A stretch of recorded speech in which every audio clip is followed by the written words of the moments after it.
Oh, yeah, baby. It's BGB's episode 48 with the 3 most employed people you know. That's right.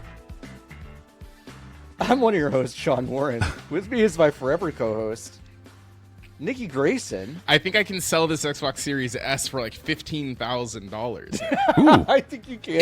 If I'm reading the news correctly, it's worth more than it was when I woke up. It's worth more now. You're correct. So that's good. Joining us today is a very special guest, and I swear to God we did not plan it this way. I can't stress enough that this was on the books a calendar. Woke up today. Ago. I was like, I gotta get on a podcast. These motherfuckers. All right. I gotta tell someone about it.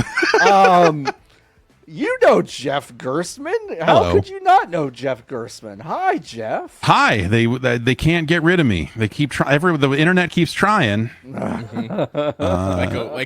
one of those good weeds. Yeah. Like one of those good weeds. Yeah, thanks for coming on today. Yeah, thanks for having me.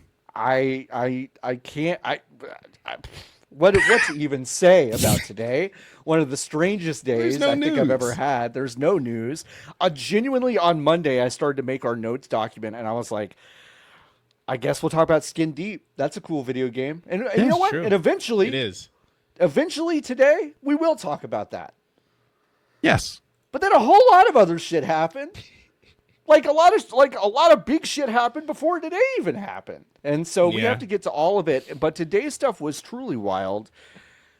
I don't know who you are that I'm breaking this news to you, but Polygon is dead. It was sold to Valnet for scrap, and everybody's gone. Chris Plant, Pat Gill, Matty Myers, fucking everybody. Nicole Carpenter, gone. Nicole Clark, Carpenter, everybody gone. In addition, the entity that our guest today founded, giantbomb.com, has undergone what can only be described as... Oh, no, please read the language, Sean. Okay, I'll read the official language. Sure. We're actively exploring creative directions for the future of Giant Bomb and look forward to sharing more with you soon. So that's what we are up to. And I say we, Reichert, because they haven't said anything to me. Reichert bounced. Grubb bounced. Okay.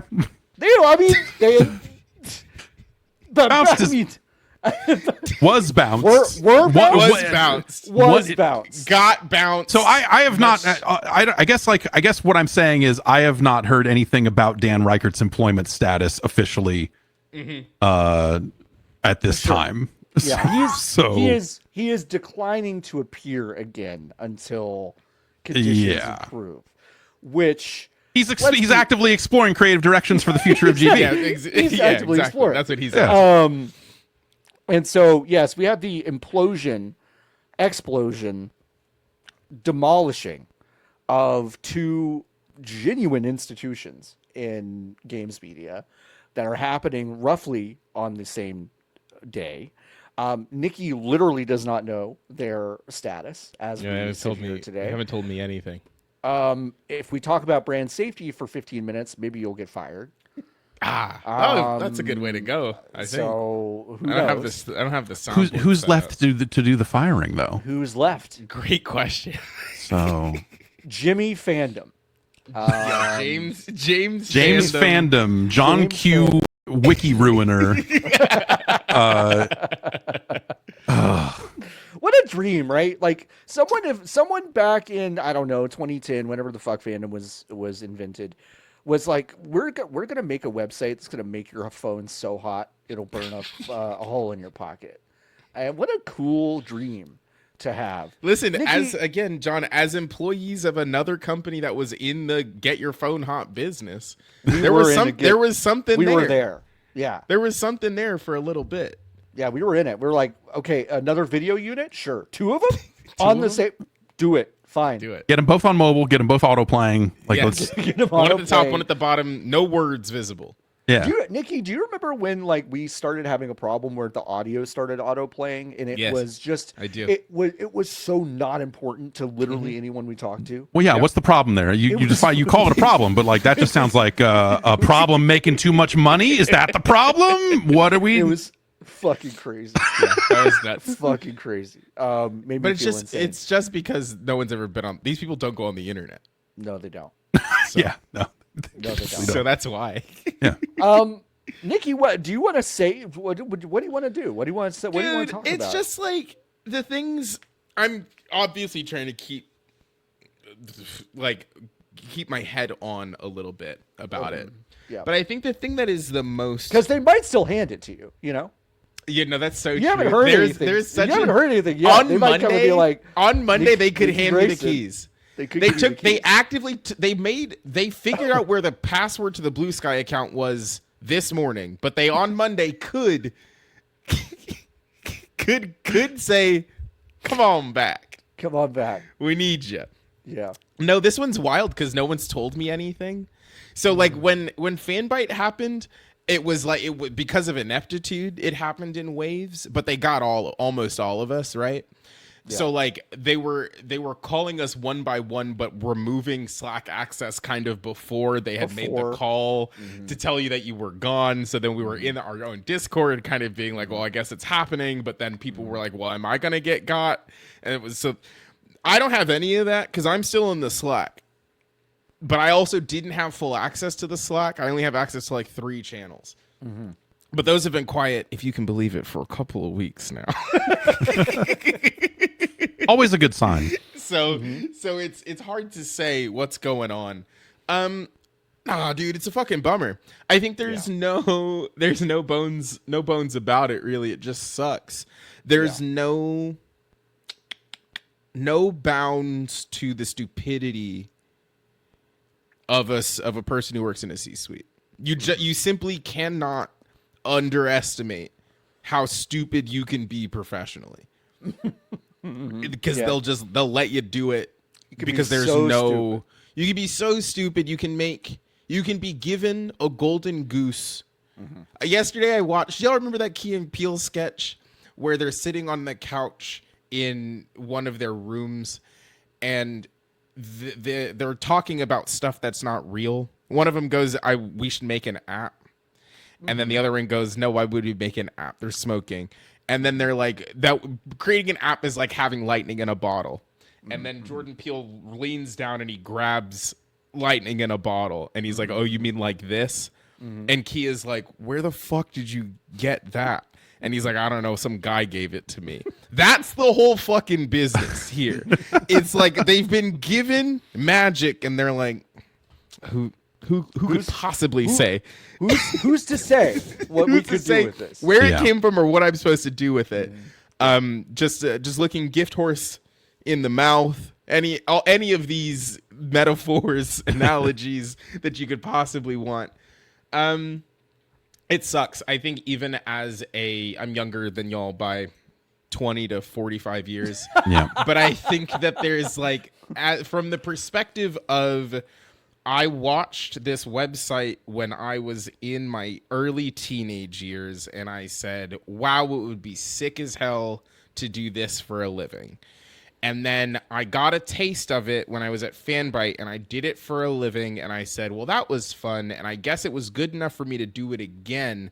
But at no point in the grand arc of time did I think I would get laid off from giantbomb.com. So if I told myself that in 2014, maybe I'd be amped because it meant I worked at giantbomb.com. Yeah, tough, dude. Tough day, tough week, tough time to be in the business that increasingly doesn't exist. Jeff, I have so little expectations for whatever your response to this is. So just take it. Take it at whatever level you want to. But I have to imagine, even with the distance you have and the history you have, it must feel weird to have this thing kind of be dismantled. You know. Yeah, and it's really, my feelings are all over the place with it. Yeah. Better, more grounded and normal founders than I are able to move on from their thing and go like, it's cool that thing's still around. Mm-hmm. Not me, man.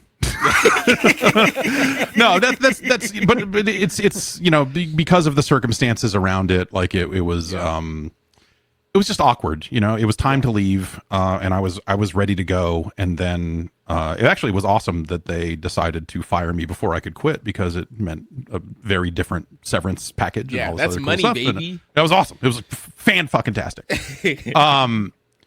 But like at the end of the day, I'm kidding mostly. But the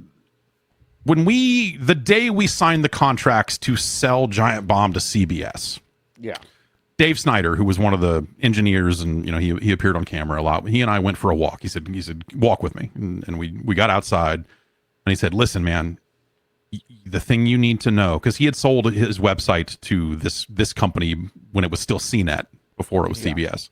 Yeah. He said, the thing you need to remember, this is not yours anymore. We are selling it to them. They own it. It is theirs. You need to be like emotionally, like the implication being like, you need to detach from this a little bit, because it's not the ragtag group of, whatever that it always was.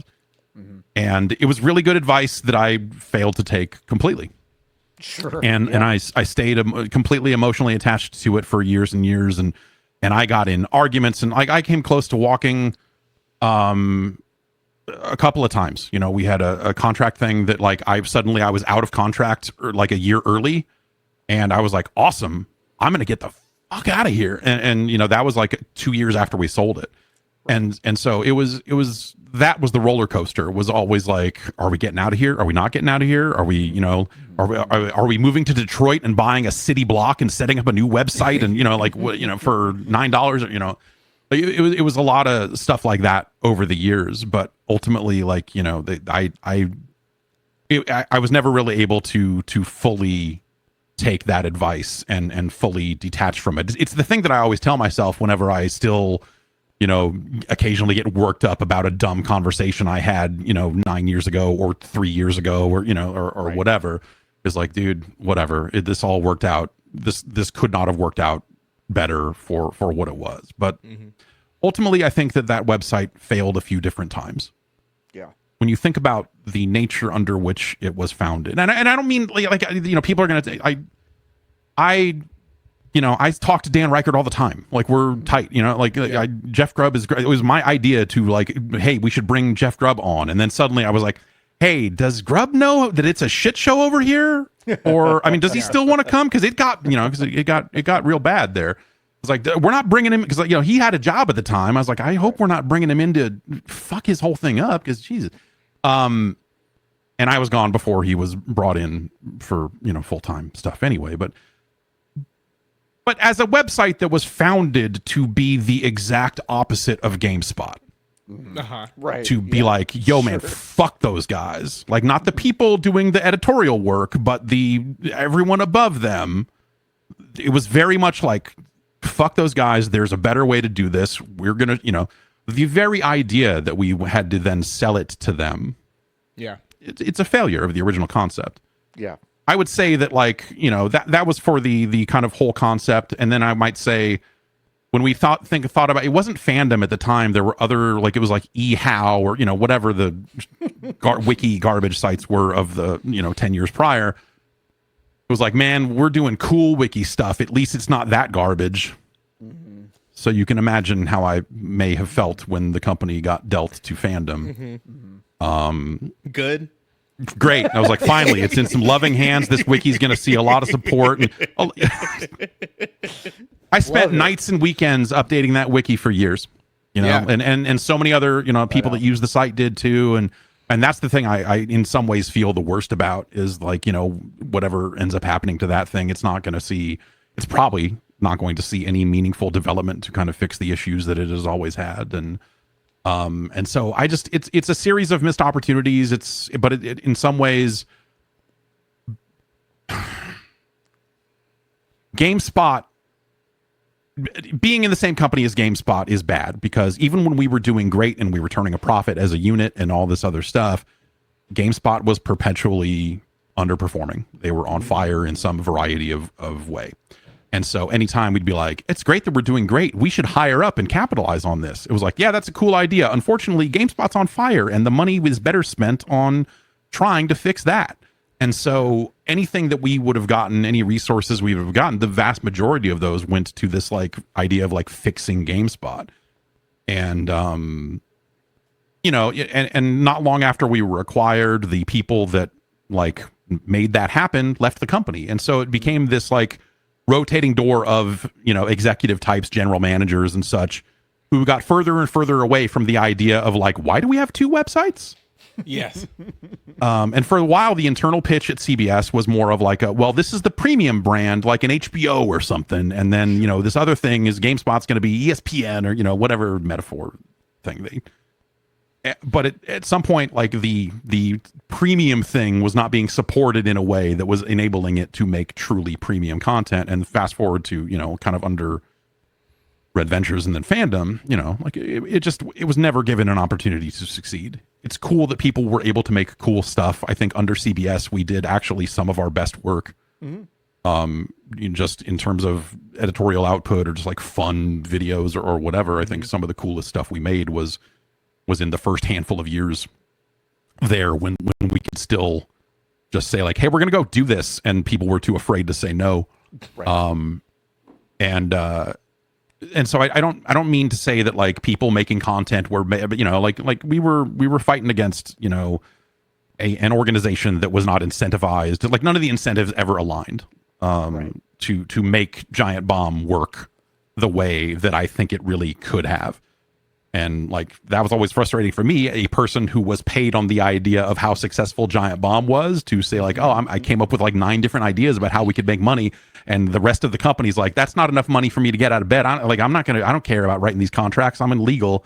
We're negotiating golf masters tournaments over here. We don't have time for your YouTube contract or, you know, whatever. And so it was just, you know, that's kind of the order of the day. So I look at what's happening right now and go like, this was always how it was going to go.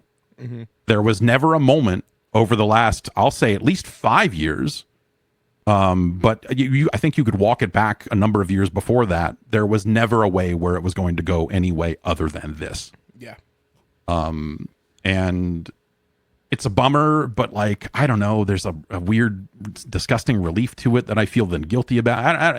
It's all very new. I'm still working my way through it. It's a very strange, real fresh. It's a very strange thing. It's a very strange thing.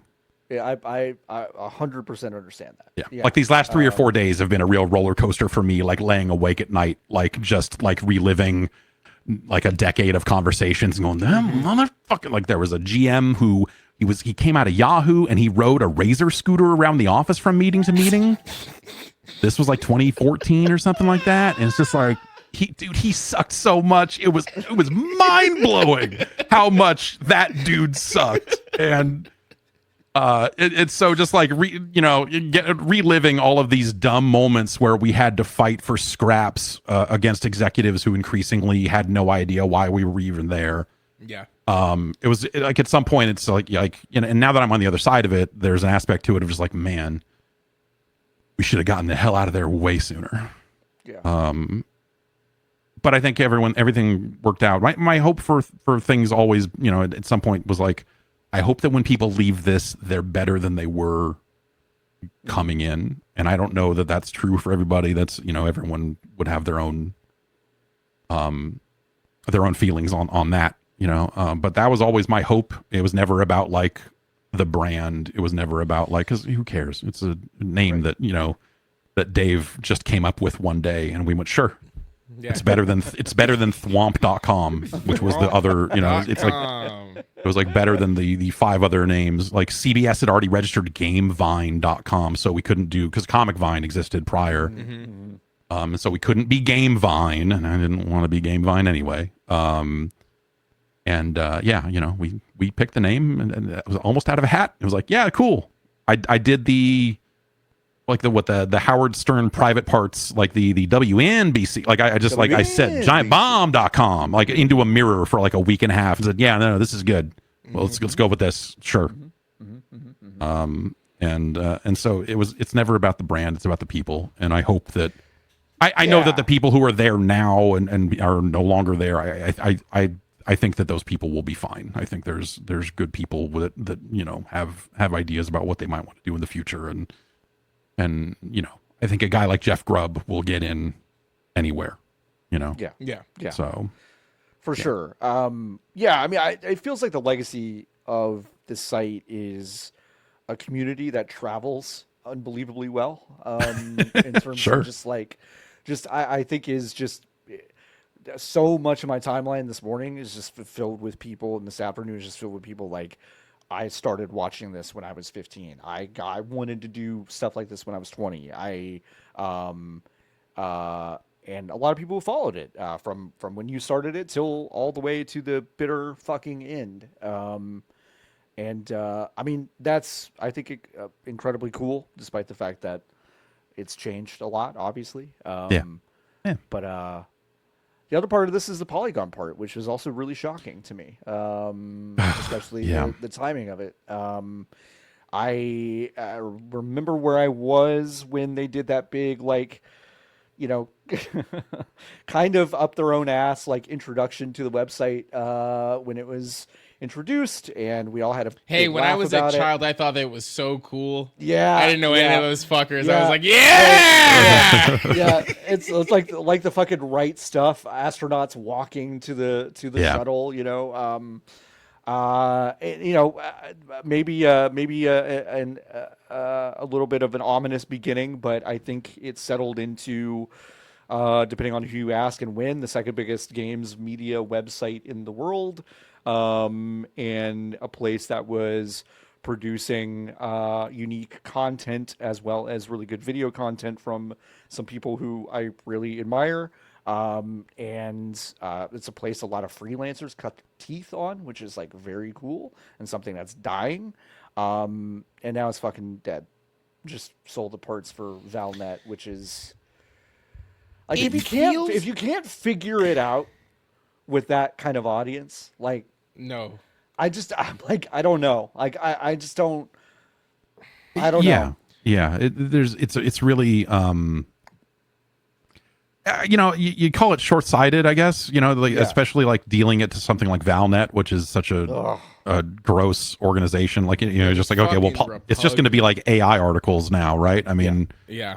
like, it'll be a gross disaster. Polygon was always very rock solid. You know, that was, I think, their reputation, and you know, Chris Grant was always a guy who, you know, when they founded it, was like someone who took like the mantle of like game journalism, like he took that stuff very seriously. Mm-hmm. Yes. And I always really appreciated that about him. And the way that, you know, when you know, he was kind of a more of a face of the site instead of like a little more behind the scenes, you know, the early days of that site, I think, were really interesting, watching them build what they were building. There was talk, I didn't hear about this until after they had launched, but I guess they at one point had approached us about buying Giant Bomb. They were in like a, should we build something new or should we buy something else that's out there? And so I guess at some point a conversation was had and they decided to go and build their own thing. But like, you know, like when Joystick shut down, it was a bummer. And so seeing kind of like some of the Joystick folks, you know, Justin and just some of the other people kind of find a new home in Polygon when it launched, like that was enough for me to be like, oh, great, okay, good. Like at least, you know, these people have something new going on. That's awesome. And Yeah. and McWhorter, and you know, just like, yeah, there's just a lot of long time people that are getting cut in as part of this. It's yeah, It stinks. sucks. It stinks. Nikki, did you have any? I think you might have. No, yeah, it feels this one, it makes no sense to me, obviously, in a way that, like, again, a little bit to your point, Jeff, like the fandom Giant Bomb divorce is not a surprise to me. That was a very slow moving train that I have been watching move ever closer to myself as I am strapped to the tracks since I've been there for the last 2 years, right? Like at no point did I have any like surprise about it. you've been texting me privately for quite a long time. I've known, right? Like, hey, like, yeah. Polygon was like, that's crazy. that's great. Like, that's crazy. It feels, the only thing I can kind of liken it to, it would be like if tomorrow, like, if the Denver Nuggets tomorrow were like, that's it, we're packing it all in. We're packing it in. We're selling the team. Listen, I know we just won it all. 29 teams now in the NBA. We're good. That's we're it. Out. But we're just kind of done. And it's like, no, gang. Like, do you know that Grand Theft Auto 6 comes out this year? You know that, right? The Switch 2 comes out in a month. Yeah. You know that, right? Yeah. And it's like, I understand. You'll own the SEO for Tears of the Kingdom guides again for the next 5 years. Like that's incredible. But that guide's already done, right? That guide's already done. No, for sure. Bing bang bosh. But it just doesn't make any sense. Who God knows how much they sold it for, but it doesn't feel like Valnet's stupid, run by stupid people. Could have sold it for more if you waited until January of next year, gang. Sure. When the traffic was crazy high post GTA, I'd feel like you could just sell it. Sell it in January, probably worth more money. Oh, if you don't think I asked about like what we could do to cash out of Fanbyte when that fucking Animal Crossing article hit. Remember that one article that Dylan we made? had the tier list. It was one tier list for Animal Crossing, and our traffic went from to what the fuck like overnight. And I was just like, well, can we spin this in some way? Yeah. Like, I don't understand this anyway. In an industry that is constantly confused as to why it's not the pandemic anymore, and as to why every game isn't Animal Crossing and why every game isn't Elden Ring, to then look at the calendar and say, well, it seems like we might have another Animal Crossing and another Elden Ring in the same calendar year. And then they say, actually, we're Gucci. We're good on this one. Like, what do you mean?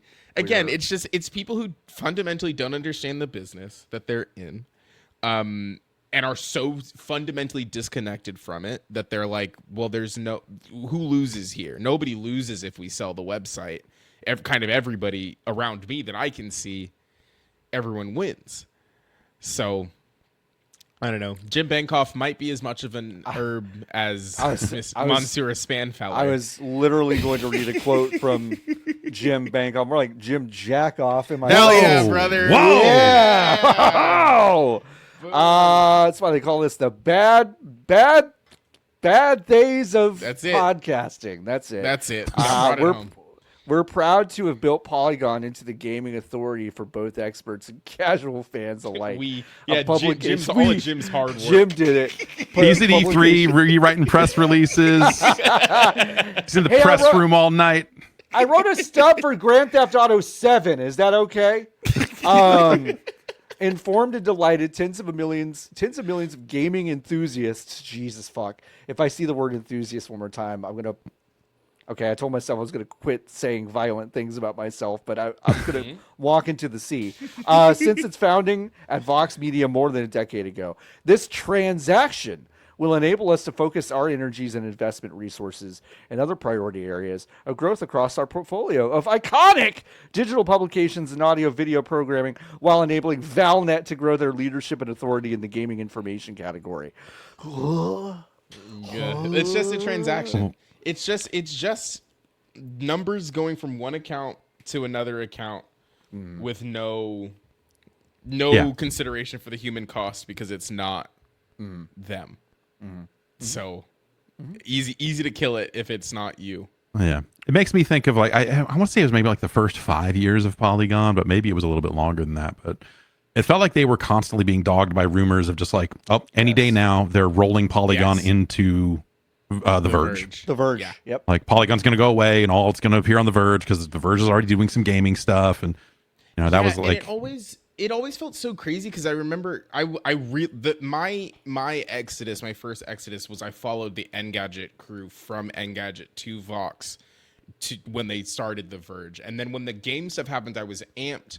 But I kind of even then at the time I was like, well, why are they going to do a whole nother website? They've already kind of had them start writing stuff on the Verge Just Right. put the game, just have more people. I didn't know anything at the time, was a child, but just have those people just write for that. So then whenever that stuff did come out, I was like, oh yeah, like it kind of makes sense to me.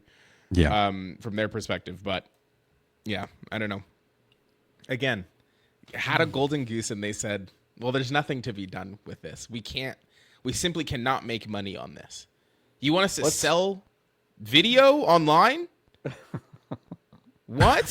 Let's throw the goose into a jet. Ads on what kind of content? I don't know. I So don't hold think on. So it's you're hard. saying that you want an advertisement before the podcast, and my job as a salesperson is to find someone to pay us to put an ad before that. I don't think it's gonna work. An audio ad? What are audio? Is it the 50s? Like it's the internet. What is this, a phone call? What do you want to, like, an ad before a phone call? No one's gonna buy that. How does that even work? Yeah, Unbelievable.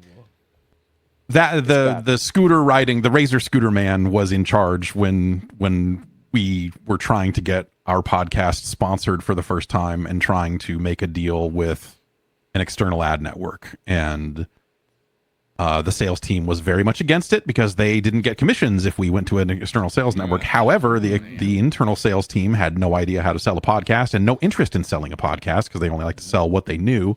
Yeah. And so the end result was making fucking commissions anyway. Exactly. The end result was $0 for anyone, and me sitting there going like, boy, I bet the balance sheet of my part of this business would look a lot better if the most popular thing instead we had people going like, the bandwidth on the podcast is a real drain. You should consider cutting it or making it shorter.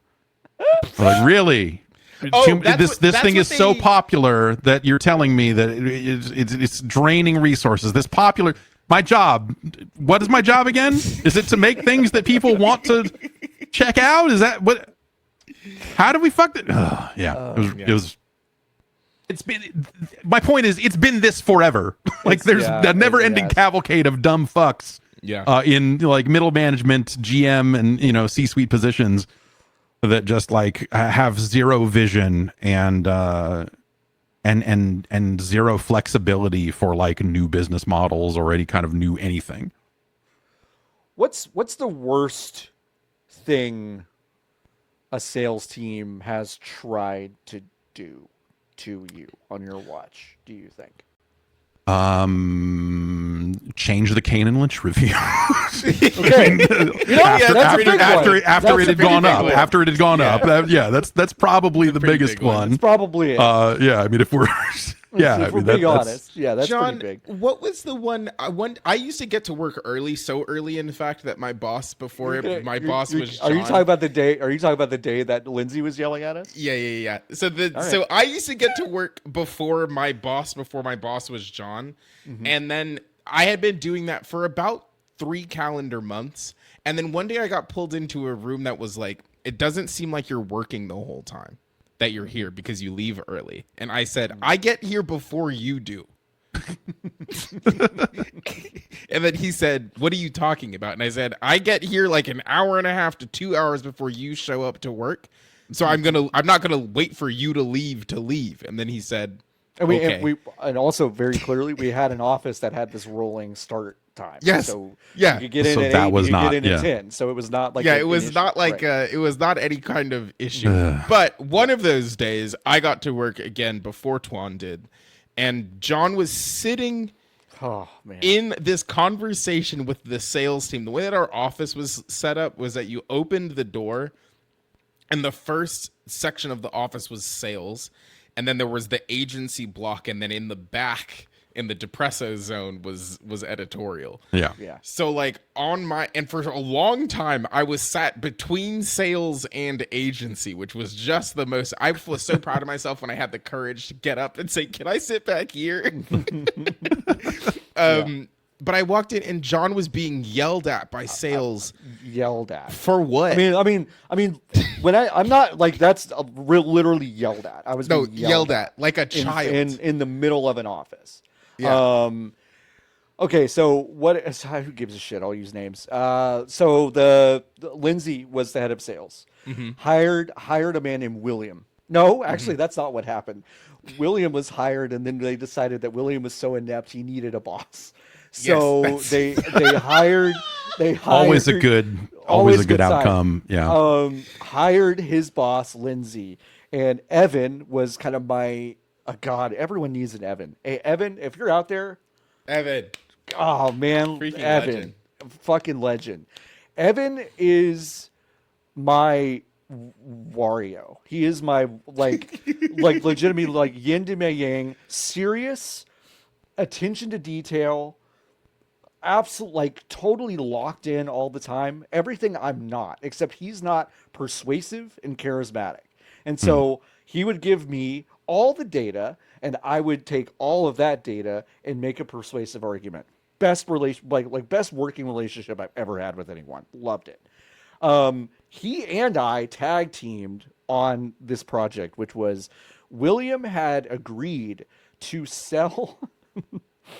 Going deep into the well of fucking programmatic advertising here, but to sell a single pixel advertisement, which is essentially a pixel you install onto your web page, and when the user gets to that pixel, which is invisible, it expands into an ad that pops up in the middle of the screen.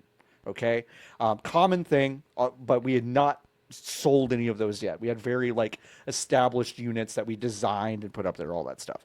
So he had sold this unit without talking to anyone about it, without talking to the web team, the design team, the editorial team, anybody. Just said, I'm going to go out and sell this.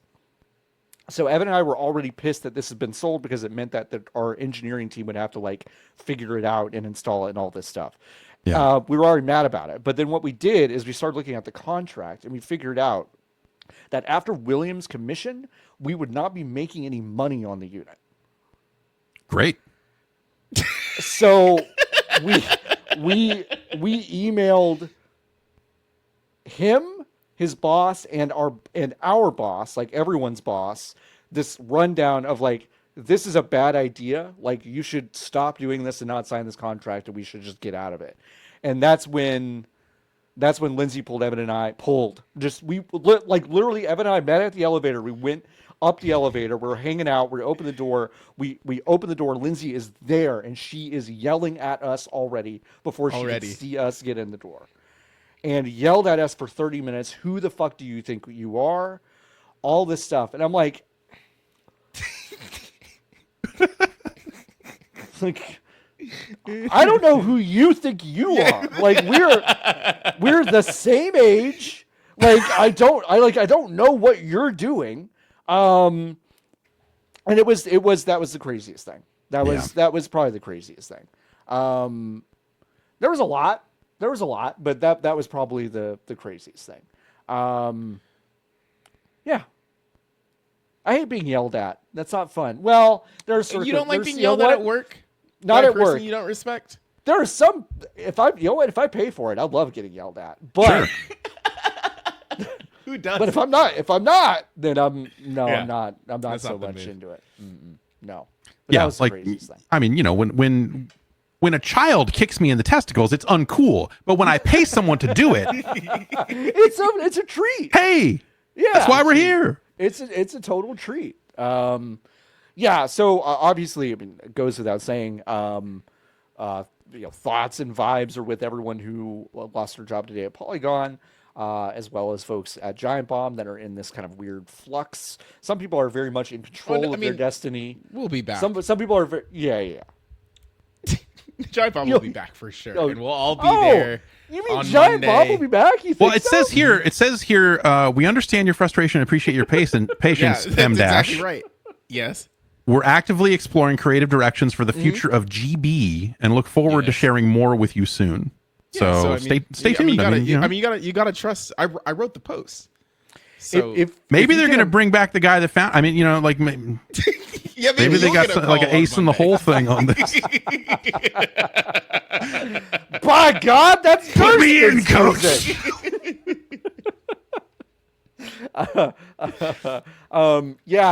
There are, as of this moment, 777 quote tweets of that bad. Is that good? Ooh. Do you want that? Is that a good ratio? And they're all positive too. They're all positive. Yeah, every single one of them. Every single one of them is positive. Crazy, absolutely crazy. Let's move on. Let's get out of this space. Fine. We spent a lot of time here. I was having a great time here. You're having a good time in this space. I totally get it. But let's talk about Jeff. You had brought to our attention a question about a video game that we saw a bit more about yesterday. Do you want to ask us? What you thought? Does any of this Borderlands 4 stuff do anything for y'all? Not even one little bit. Yeah. Short answer Not even is one no. little bit. Short answer is no. Yeah. I definitely want to. So like I live in the Dallas-Fort Worth Metroplex. Randy Pitchford works in the Dallas. The aura, you're in it. You're drenched. Where the fuck does Randy get his shirts? I'm like, where are the shirts coming from, Randy? Straight from the Shein boats. They come in his house. Oh man, what's gonna happen? I'm paying a premium now. It's gonna be no, it's gonna be dire. Depleted. I think he'll survive. The Fashion Nova David Copperfield section. That's where he gets most of his I mean, he shit. owns the Magic Castle now, right? I'm sure that they just have a bunch of those in the back. Oh, leftover from dead guys. Yeah. Does it do any? So I will say the last Borderlands that I have dabbled in every single one of them, including Tiny Tina's Dungeons, Diners and Drive-Ins, whatever that was. And I like that one. But I like that because she's like, "What up, yo?" And I'm like, "Yeah, that's how I talk." I would play that. Oh. Game. Tiny Tina's Diners, Drive-Ins, and Dives is a good video game idea. It's a good idea, yeah. What's up, goblins? Terrible. Word, son. It's time to smoke these fools. It's time to smoke these fools. That's so true. It's time to smoke them. I've dabbled in all of them. The most I ever really spent with one was 2. I did some like co-op stuff. I beat that game. I picked up 3. I bounced on that one like really fast because just if you've played one, you have played them all. And although it maybe looks like the game has a little more heft to it than it did before, nothing I saw in that 20-minute presentation made me go, okay, well, that's speaking my language. In a way that, like, we've talked about Mario Kart like 3 weeks in a row. Mario Kart did a great job of saying, like, hey, have you bounced off of Mario Kart pretty hard? Like, we got some stuff that you might actually like in the new one. This Borderlands 4 thing, I'm like, okay, you made another one of these. It's totally cool if you had just checked into a fucking social media post and said, like, hey, we made another one. You're gonna love this slop, fuckers. Like, it's like, and that would have worked for that audience, but it's not gonna pull me in. Yeah, no, I think I agree. It looks better. It does I'll look say that. better. Yes, yeah, it does look looks. better. It looks. There was a. I think they kind of got a little too cartoon with it. Like with which each subsequent one, it kind of got too cartoon to the point where it was like, this is no longer a distinctive art style. It kind of just feels like a bad art style. Like it doesn't resonate, but they've really pared it back now. And I actually do think it looks really nice. Yeah. Like I watched the state of play. Seems like the same game though. Yeah, the guns have different gun parts. You can make the guns have multiple gun parts. That's cool. What are they going to do for the next one then? Well, the guns are in this one. Okay. They're going to have more, and then there's going to. Well, okay, all right. The different manufacturers have different special. This is something that's been in the franchise forever. So for them to devote time in this video to well, this corporation has higher crit damage, and this does. It's just like, why are you spending a bunch of time on this thing that, like, anyone who's watching this video and cares probably already knows that. That's something that they did. Also, it has mattered so little in the games unless you're a twisted freak. And then you're like, I need all the Jacobs guns. And you're like, why? Yeah, the idea that people are in a Discord call and say, please give me all your Jacobs guns is crazy. That's not a person that exists. They look at the big number, and sometimes when you reload it, the gun goes away from you and comes back. And then other times it doesn't. And that's functionally the only thing that is different to me between these things. And then like they didn't talk about how many guns there were, because the hallmark of 3 was they were like there's a billion whatever guns in the game. And I'm like that's the opposite of a selling point. You understand that, right? Like all that tells me is there will be guns that are better than mine. Right. Yeah. So this time they stepped away from that, but then they were really like, now you get to make the gun that's better than the gun that your friend has. Which is funny because that's like if you had a Borderlands save editor for the past couple of games, that's what you could do. Just do that. It was that it's kind of like that's the thing that I look at and go, oh, that's cool that they're doing that, because that's the thing they should have done, 15 years ago or whatever at this point is like, hey, this gun system behind the scenes has always been like it's barrel 7 and it's this, that, and then the numbers are kind of derived from those stats in a really weird and kind of interesting way when you dig into it with a save editor. And so exposing that system, I think, is kind of long overdue.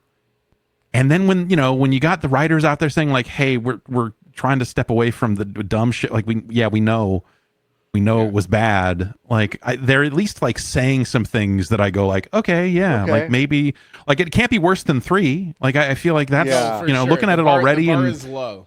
And the way the combat looks and stuff, you go like, okay, like yeah, sure, but like I feel like the ship sailed. I really liked Borderlands 1 and felt it just needed to be better, and then the ways they iterated on it were wrong in my view. It's just like I don't normally take that tack of just because like I'm not a game designer. What the fuck do I know? But like Borderlands 2, I just look at them and like, wow, you really expanded on this in all the worst possible ways. Yeah, the wrong directions. Like okay, yeah, it is a game. It's a game that people love, but nobody talks about. Like the number of regular people I have in my life who play video games has really dramatically increased, like kind of since I graduated from college. And I remember when I was in high school and didn't have a job or anything to worry about. Like, yeah, at school we were talking about Borderlands because we were 15 years old. But like, people are gonna play this game and then never speak about it again, which is, I feel like, what the problem was with 3 and Tiny Tina's, which was people were like, oh, there's a new Borderlands, and then you would be like, what? You play Borderlands? That's wild. I think this one will sell an unbelievable number of copies. This game will make them so much money. I agree that no one talks about this shit, but like, find me a town that doesn't have a barista without a Borderlands logo tattoo. Yeah, they're out there. I mean, every month I feel like I see someone in the wild with a Borderlands or a bumper sticker on the back of their car, which is. Are you sure that's not just because you're in Texas and they're all like it's just Randy's like relatives or something? Like it's just like it might be, but I also had that phenomenon in LA where I commuted from Sherman Oaks to Santa Monica every day for like 2 years, and there was a small pink Prius that I saw, I would say like 3 days a week, that had an Overwatch and a Borderlands sticker on the back of the car, and I'm like, God. I would say every time I'd see her, I'd be like, bless your heart. Like I couldn't understand you if I tried. It's cool that gaming got big enough that like that can happen. That you see that and just and you're disgusted by it's like that's awesome that a bunch of people are playing video games. I find these games repulsive, but awesome that like but it's cool, man. It's the same like if I see like a kid on a plane playing a game, I'm obsessed with finding out what game it is. Obsessed with it. How often is it Roblox? It's I guess on a plane, maybe. It's not really playing, but it's like it's often just something very. It's Minecraft on Switch, where it's like it's something very. But it's like I love that. I went to the fucking museum here in Frisco, the video game museum, which like I was like I'm gonna hate being here. Actually, what I saw was like kids playing old shit and like having fun, and I was like. I almost got like emotional actually watching like these parents and their kids, these little kids playing a fucking Frogger and like all this stuff. And I was just like, well, this is really neat in a way. So I do have this like emotional connection to like, oh, it's cool that like people in the WoW play games. But yeah, I see an Overwatch sticker on the back, or a Borderlands sticker on the back of the car. And I'm like, I don't think you should be allowed to vote. Actually, like I think you should be. I think we should like society like, needs to step in and yeah. I mean, I feel like fewer rights for those people. No, but it's just really interesting. Like that series is so big, in ways that feel very strange to me, because I agree. Like, I don't think there's any sort of we're in a bubble, but it's like I don't think there's any sort of like lasting conversation about those games for ever. sure. But I feel like I had those lasting conversations around the first and second game, and then nothing changed. Right? It's you know, it was fun to interview Randy Pitchford before Borderlands 1 was out, because he kept referring to it as a game that was a lot like a game he called Diablo. Diablo. And I was like, well, Diablo. Okay, all right. Diablo. Texas, huh? All right, okay. I just do think that there is a guy who has had his PlayStation 5 for a really long time. Yeah. And then has been like, wow, there are no games for this thing. Sure. And I do think that this year is going to be the year where he is like, he pops wow, all off. my favorite shit's here. Wow, Borderlands here. Grand Theft Auto's here. Grand Theft Auto is here. I'll buy Madden this year. Like, I think there is a saturation point that a game like a Borderlands 4 indicates, like is an indicator of the same way like Kesha dropped music last month. That's a bad sign for us as a society. It had T-Pain as a feature on it, right? That's not a good sign for popular Twitch streamer T-Pain. Popular Twitch streamer T-Pain. Fantastic. So that's not a good sign. But Borderlands, I think, is a similar canary as to like as to the health of the business. It's like recession pop is back, and now recession gaming is back with it. Exactly. That is exactly correct. They should make Bungie should make a video game where you kind of like you're a guy and you've got a team, right? It's like 3 people and you're in space. And like you do little missions and you run around. There's like an open world aspect, but you're doing missions and you're trying to like collect loot and collect guns. And then you can have these like 6-person like big missions. Oh sure, yeah. Where you like kind of go through a big dungeon with puzzles and stuff in it, and then you can like, get that cool stuff and show that cool stuff off in a show, a social space or something. Yeah, there might be something there, but there might be something there. I'll keep thinking. There might be something there. Maybe. Who's to say? Indie, my former favorite indie company. Studio, I think it would be cooler if they made a game where you just opened a bunch of boxes looking for garbage, and then maybe fought some other players, and maybe didn't, and either you took your garbage away or you didn't. I do want to revisit that. Nikki and I, we played about 2.5, 3 hours of that last week marathon. Yeah. And we had wondered aloud. We didn't know this for whatever reason. We didn't look it up. We were lazy. We're bad at our jobs. No matter what, it doesn't matter. Just pick one. Dealer's choice. But we wondered aloud, how many teams are there at any given time? And it's apparently 18 players. 18. I saw someone say really? that. Nikki, there were 6 teams of 3? No. What I'm saying is like was not true for us. I refuse to believe it. Yeah, no, there's no way there were 18 there's different no people way there were 18 maps. people on those maps. I might be full of shit. Is it 18? I thought it was 18 teams of 3.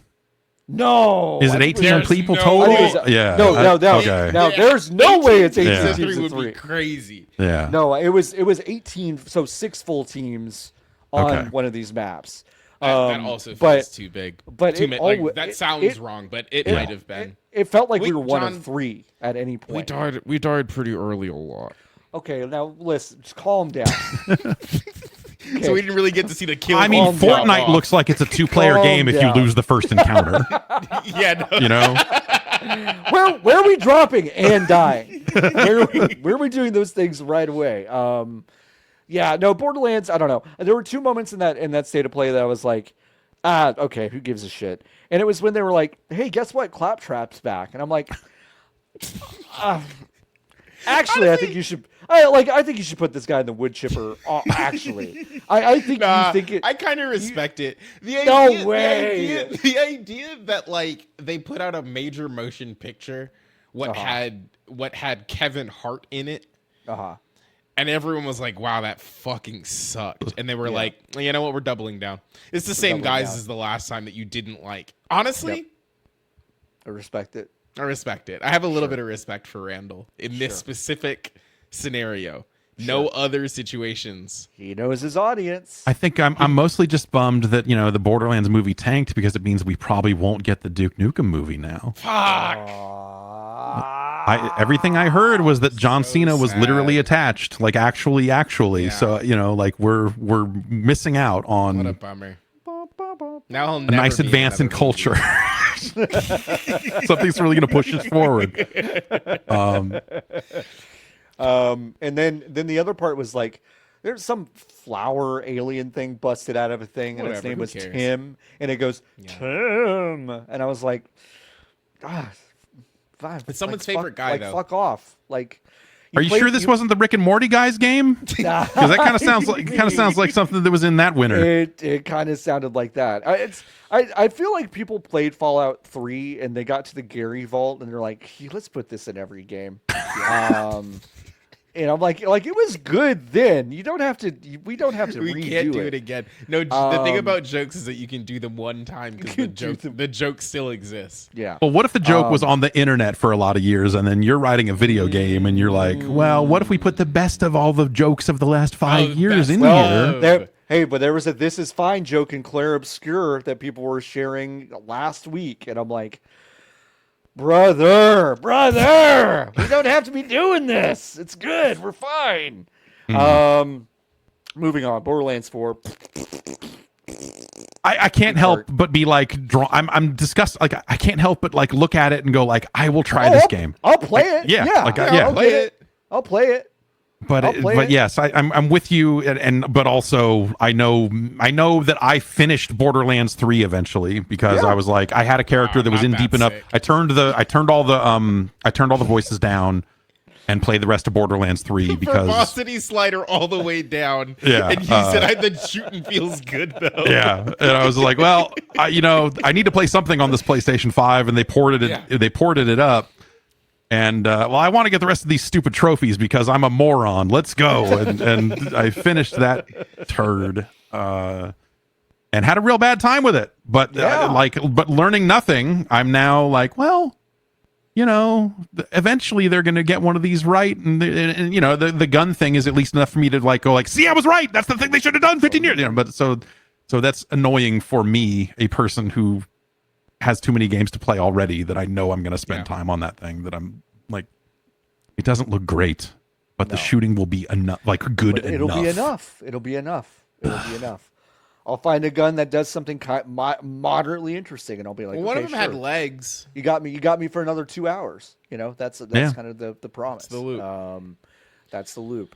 All right, let's get into some like industry news, shall we? Xbox is raising prices across the board.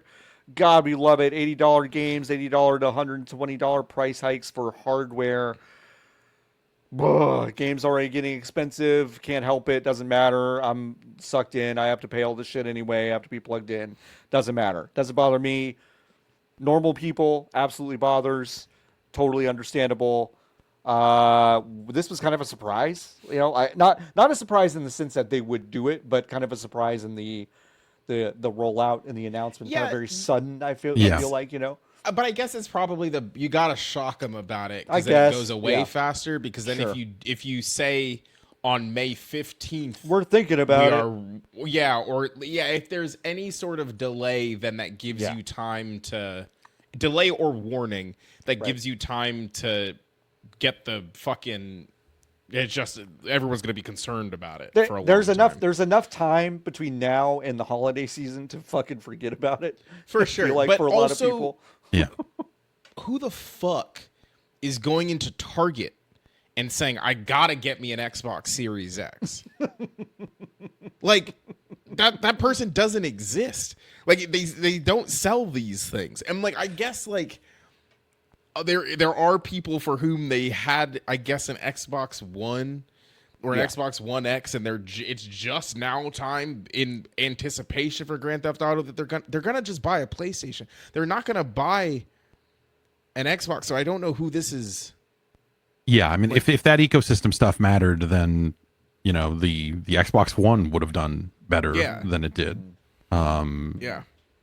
So yeah, I think people will go where their friends are, and like everything's crossplay now anyway. So that kind of at least softens some of the sting of that. But yeah, I mean, like remember, this is the company that has now spent the last several months telling you that every single device from your fridge to every vibrator you own is an Xbox. And I gotta fucking go. Yeah. And like, why would you buy an Xbox Series X in this situation? Like, I think the reaction I've seen out of people is like, and of course it's day one reactions from people who are going to be a little dramatic about it, I suppose. But it's been like, oh well, I guess I'm done with video games. I guess that's it for me with video games because Sony's going to do it too, and that's too much money for me. Which it's a very real fear. Yeah. But then there's been a lot of people who are just like, well, this is now like underscored why I need to build a PC because the games are cheaper there, because this and that, and they're finding more and more reasons to go and try to find how that works. Which with the tariffs and everything, it's not like that's like a great way to go. So I did see someone saying that demand for NVIDIA 50 series cards is like way down in Germany. So like the cards are, you can find them in Germany now or something. We've got to get these German 5090s. Trust me. We're hopping a plane to Munich tonight. Let's go. If customs same. Just strap this video card to your body, we're bringing it through. Yeah, I'm yes, not surprised that this thing would become more expensive, and also they're pricing themselves out of people who already weren't going to buy these things. Probably. But I'll ask this question to someone with well over 30 years of institutional knowledge in this. Is this the first generation you've seen where everything has consistently gotten more expensive in this way? I mean, is this because I've seen a lot of people say that. Oh, this is the only generation where no, never. No. Like the industry used to be much more willing to lose money on a console out of the gate. Mm-hmm. And like that's, and people still think it's that way, and it hasn't been for a while now. But like people go like, oh, it's like razors and blades. They lose money on the handle, but they make it up by selling you razors for 5 years or whatever. And if you go to harrys.com/ you can get a trial kit right now. Are they still alive? Can I go to Harry's? If you go to harrys.com/ Jeff right now, you can get a trial kit. Shit. Normally $13 for $3. That's a deal. Is this you on the website? Literally, is it? I don't know. I haven't been there. You. It's folks, not you. No, it is. We'll put this in the show notes, folks. Put this in the show notes, folks. This is Jeff Gerstmann now. But no, but people always thought that was the model, and but like everything always went down because they would launch it at their highest price to get the most money out of early adopters. When they had milked all of them dry, they would go, okay, I guess we need a price cut in time for the holidays, and then they would attract the next tier of consumers.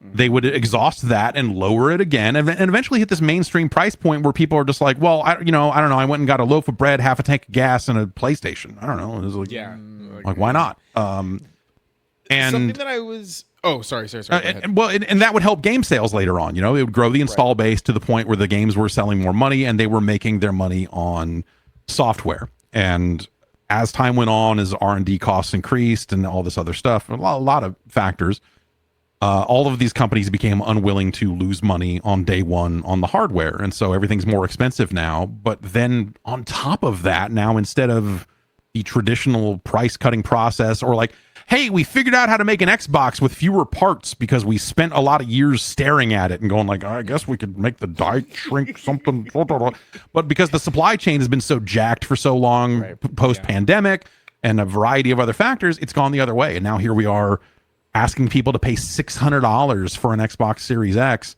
when a PlayStation 5 Pro is $7. Wouldn't you just do that? Right. But even that's crazy. But like, for sure. Because at that point, just say, and that's the other part of it, right? Because it's like it assumes that people, and I mean, I don't know, it works. So I guess maybe this is why they do it. But it assumes that a person is not smart enough to just go, well, I'll just wait some more time until I have the money to buy the thing I want to buy, instead of settling on this thing that is worse right now because it's closer to the amount of money that I have. Yeah. But it's like, yeah, but if you're gonna spend $700 on a PlayStation 5 Pro, okay, then just wait 2 more fucking months, dude, and then buy a PC. Like, I don't know what the problem is. Yeah. Some people just don't understand how a PC works, and they never will. Yeah, that's fair. That's me.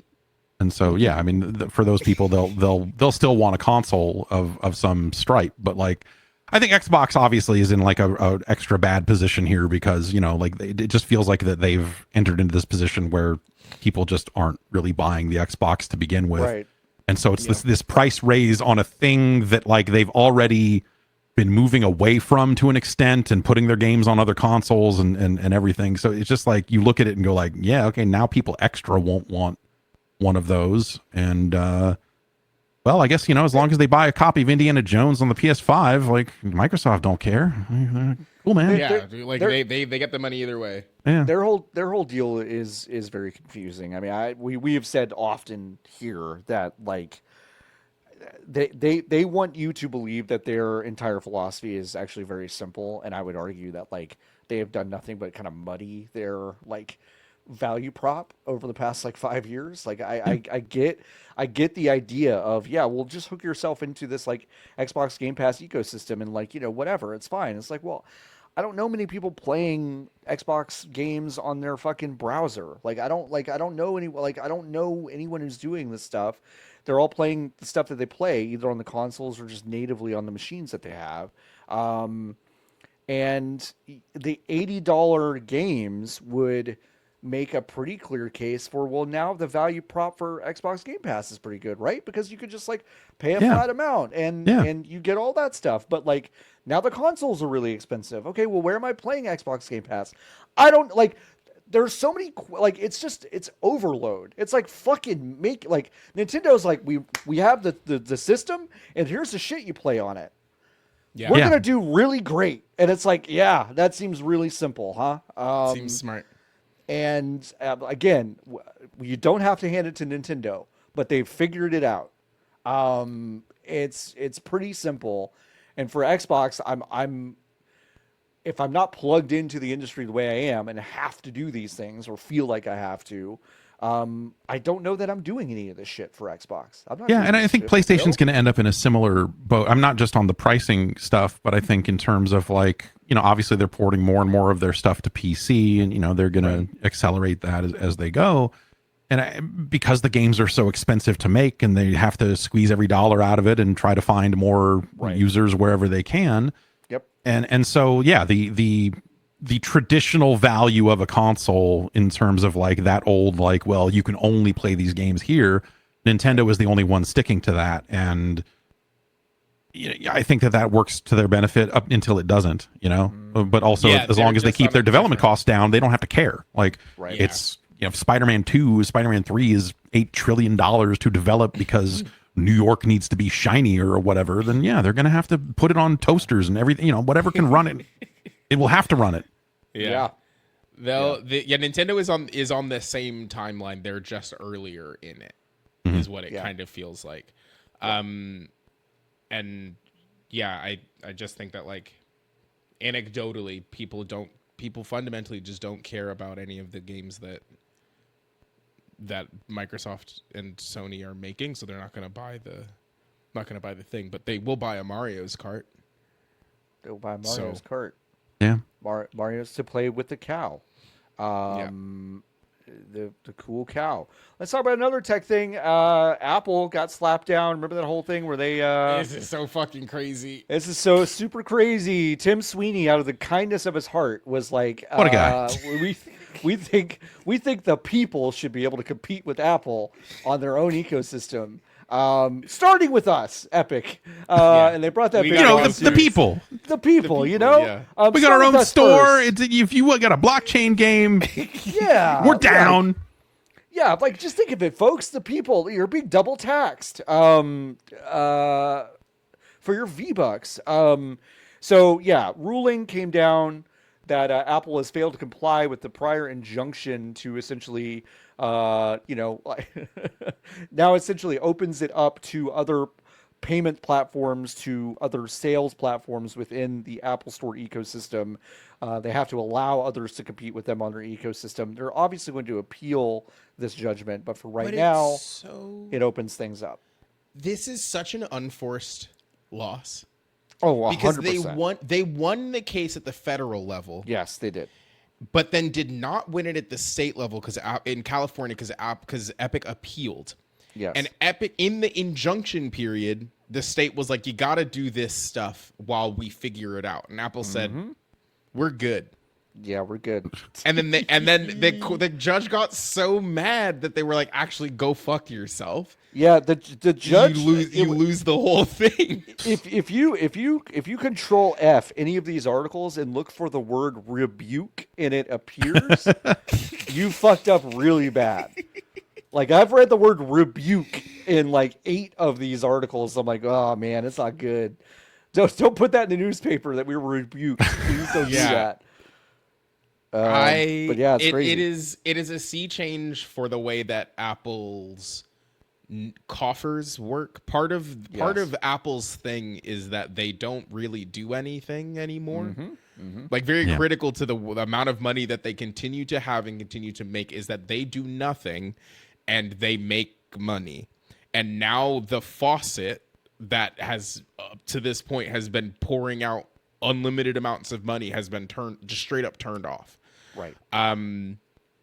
Because of the ways that they treat buttons and links. Yep. And we'll see how many, because this got opened up in the EU a while back, right? And there are a lot of apps and stuff offering alternate payment, but it's not all of them. So I wonder, what sort of uptake we'll see. This is something that, like, in the Patreon community became kind of a big deal because Patreon just kind of flipped a switch where they're like, hey, your Patreon subs are going to cost more if people do it through the app because we have to pass the non-savings on to them. Or you can take it on your side if you want. Like, you could, as a Patreon person, you could say, no, I'll make less money instead. And that's smart. Everyone I know has checked their Patreons to be like, how many people do I even have that are using Apple's payment system? And it's like 0. So, people are usually pretty smart. But you wonder, is Patreon now going to reverse course on this and implement their own payment tools? And, what does it mean for things like that? Obviously, this is the sort of thing that continues to open up the idea of Game Pass and Xbox Cloud streaming on iPhone, which they had pretty much gotten there already. Yeah, it mostly worked. This is, this probably removes the last few hurdles that prevent them from launching, because they were out there saying, we're launching our own app store. And then they said, actually, we're not, because this Apple stuff didn't get solved in time. So we're kind of in a holding pattern. So I wonder if they deploy something, because they said that they were working on something exactly like this. Right. And I wonder if this gets to the point where, because I like the EU lets you install alternative app stores and like things that are not subject to Apple's approval. And, I'm not going to jailbreak my phone anymore, because all I've ever wanted to do was have my own ringtones. And so I had to jailbreak my iPhone 15 years ago, 20 years ago. It was so cool, though, because sometimes you would plug it in and it would fail in the middle of it. And then you would be like, well, I guess I don't have a phone anymore. Yeah. Yeah. I got pretty good at unbricking phones. All right, firmware umbrella here and do this and clicking it. We're going to, okay, don't worry, Alpine. And then we're going to hold down this. Springboard. Yeah. Yeah. But I wonder if we'll eventually see it get to that extent here in the US. I mean, will we be able to just freely install stuff? Because there's emulators, Apple opened up in preparation for some of this, or in an effort to look good to the courts. They started allowing emulators and things on the App Store in the US. Yeah. But there's still certain types of compilers, like just-in-time compilation, that you can't do. So a lot of higher-end emulators like Dolphin, which emulates the GameCube and the Wii and stuff, will never run well under those rules. But if you had an alternative app store, you can enable all of those things and get full access to the phone and and all of that. So I wonder if we'll see any change there, without having to go pretend to live in the EU or whatever you have to do to open that stuff up now. That'd be kind of cool. Yeah. Well, you had also made the point that iPhones are now going to cost like $15,000 between tariffs and this ruling, right? You know, exactly. Like Apple's going to go like, oh, we're making less money on phones. I guess we have to make more money on phones now. Then so yeah, I mean, they already raised prices last time. Yeah, they did. Yes, Yeah, they did. An iPhone's now going to cost as much as a Vision Pro, and that's going to be. That's well, I mean, I see those I see those everywhere. Yeah, the Vision Pros, I do too. Yeah, on the bus. Just everyone's out there. Everyone's got them. Everyone's got them. You're like, wow, that looks just like your eyes. Really? No, it does. It's so realistic. Yeah, it's like I'm looking at your face. It's great. Yeah, I legitimately am. I was shocked when this came across the timeline yesterday, because this did not. I guess didn't realize it was still a going concern because of the initial federal ruling, and then B, if it came up again, I was really expecting the news to be an Epic lost again. Right. Yeah. Apple, and what we have now is what we've got. Right. So like, to read the article, I looked at the Verge article and I said, huh? And I clicked it and read it and was like, God bless you, John. John muted himself to sneeze and really didn't want anybody to mention or talk about it. But I really, no, that's fine. I kind of threw a wrench in the works. Honestly, Nikki, I'm proud. Shocking. I'm happy that you did that, because I was so proud of me being able to do that in time. Yeah. So Everyone you wins. pointing it out, I'm like, okay, everyone will be really impressed. Anyway, keep going. Wow. Thanks, See? everyone. Even Jeff Gerstmann is impressed. Thanks, everyone. Appreciate it. Okay, I'm like subconsciously moving my hand over towards my cough button now, just in case. Exactly. Like, I hope I can be this slick, and then I'm gonna mess up and accidentally hit. Oh no, now I'm screwing up and hitting the other buttons on it. I'm like, And I'm just grand safety. Crap! Fuck! Now Ice T's talking. That's not good. That's not good. That's not good. At least it's not sucking on chili dogs down at the Tasty Freeze. Oh, Nikki's gonna do it. Nikki's gonna do it. I don't have it. No, I don't have it. It's fine. Let's talk about a video game that I have been enjoying very much. It is called Skin Deep. I played this demo back at Steam Next Fest, and it is out now. Editorial disclaimer, why not? Laura Miche, one of the writers and co-creators of this, was the reason I got a job at Zam/Fanbyte. I worked with her for a while, so you hate the game now? I hate as a result of that. now. As a result, okay. The only thing I'll say is, like, I knew this game would be really fucking funny and interesting because she worked on it. Which is not to say anything about Brendan Chung, who also made Quadrilateral Cowboy and Gravity Bone and 30 Flights of Loving, some really, really good games. This is an immersive sim. It's really fucking funny and weird. I know we've all played it here. Jeff, I'd love to hear your thoughts. I know you had some up for your Patreon, but yeah. I think it's just it's the right level of immersive sim in terms of, like, you have a lot of options, but not a zillion. You know, it still feels very contained and confined, and like the tools, the verbs it gives you to kind of work with as you play. I think it's very reasonable, and so the level design really shines because it shows you all the different ways you can take advantage of, like, oh, if I pump this hand cleaner, it makes a flammable cloud, or, oh, there's gonna be soap suds on the floor over here, so I can make this guard trip and then do this and grab them, and it's just the writing is great. The emails you get from the cats that you're saving are really fantastic. And so it's really funny. I really like the look of it. And it's a fun set of tools to engage with. And they're very good at letting you know what you can do. There's like almost like a Metroid style scanner that you can use to scan objects in the world, and the up close thing that you see when you scan items in your inventory is how they are used and what they do. So it's like this interesting little way to tutorialize every single item. They're like, okay, you inherently know that, like, if I find black pepper, like, oh, I can make a guy sneeze and do this, but like it'll tell you straight up, like, it does this, you can use it this way, and you know, and it's a really cool way to kind of ease you into what the game is going to expect from you later on, and help you just get better with the tools it gives you. Yeah. I also think that the tutorial is so good. Like there is the way that it jumps around so frequently. They're like, listen, in a regular video game, we're having you walk through the entirety of this spaceship, but you don't need to do that. We're just gonna put you in the scenarios where we're like, okay, sometimes you're gonna have to walk above guys and then watch them do their thing, and then you're gonna have to do your thing. And then we're going to just jump to the next thing, which is here are the cats that you have to free. And there's a guy in here and you have to put the head in the toilet. That's the thing that you can do. Okay, we're jumping again. We're jumping again. We're jumping again. And then like, okay, now you're good. You can go play the game. And I think the physical act of playing the tutorial in some games is like such a fucking slog that by the time you're done with it, you're like... Oh, weird. Another game was recently remastered that had one of the worst tutorials of all time in Elder Scrolls Oblivion. Yeah. Yes. And then you're like, oh, fuck, like, I don't even know if I want to play the video game anymore. Or like, I played the tutorial and that was it. Like, it took me 2 hours until the video game started. Yeah. Because I'm an adult, I've played a video game before. This game really... It's good at doing the things that you said, Jeff, where it is like very explicit about the ways that it is teaching you how to use items, and then also it feels like it respects my time and understands that this ain't my first one. Yeah. And even if it was, it still gives you all of the things that you need to be successful when you're playing it. Yeah. So yeah. I think it's great. The main character is Nina Pasadena. Great. All-time video game character name. Not introduced in this game, technically introduced in Flotilla 2, but brought over into this game.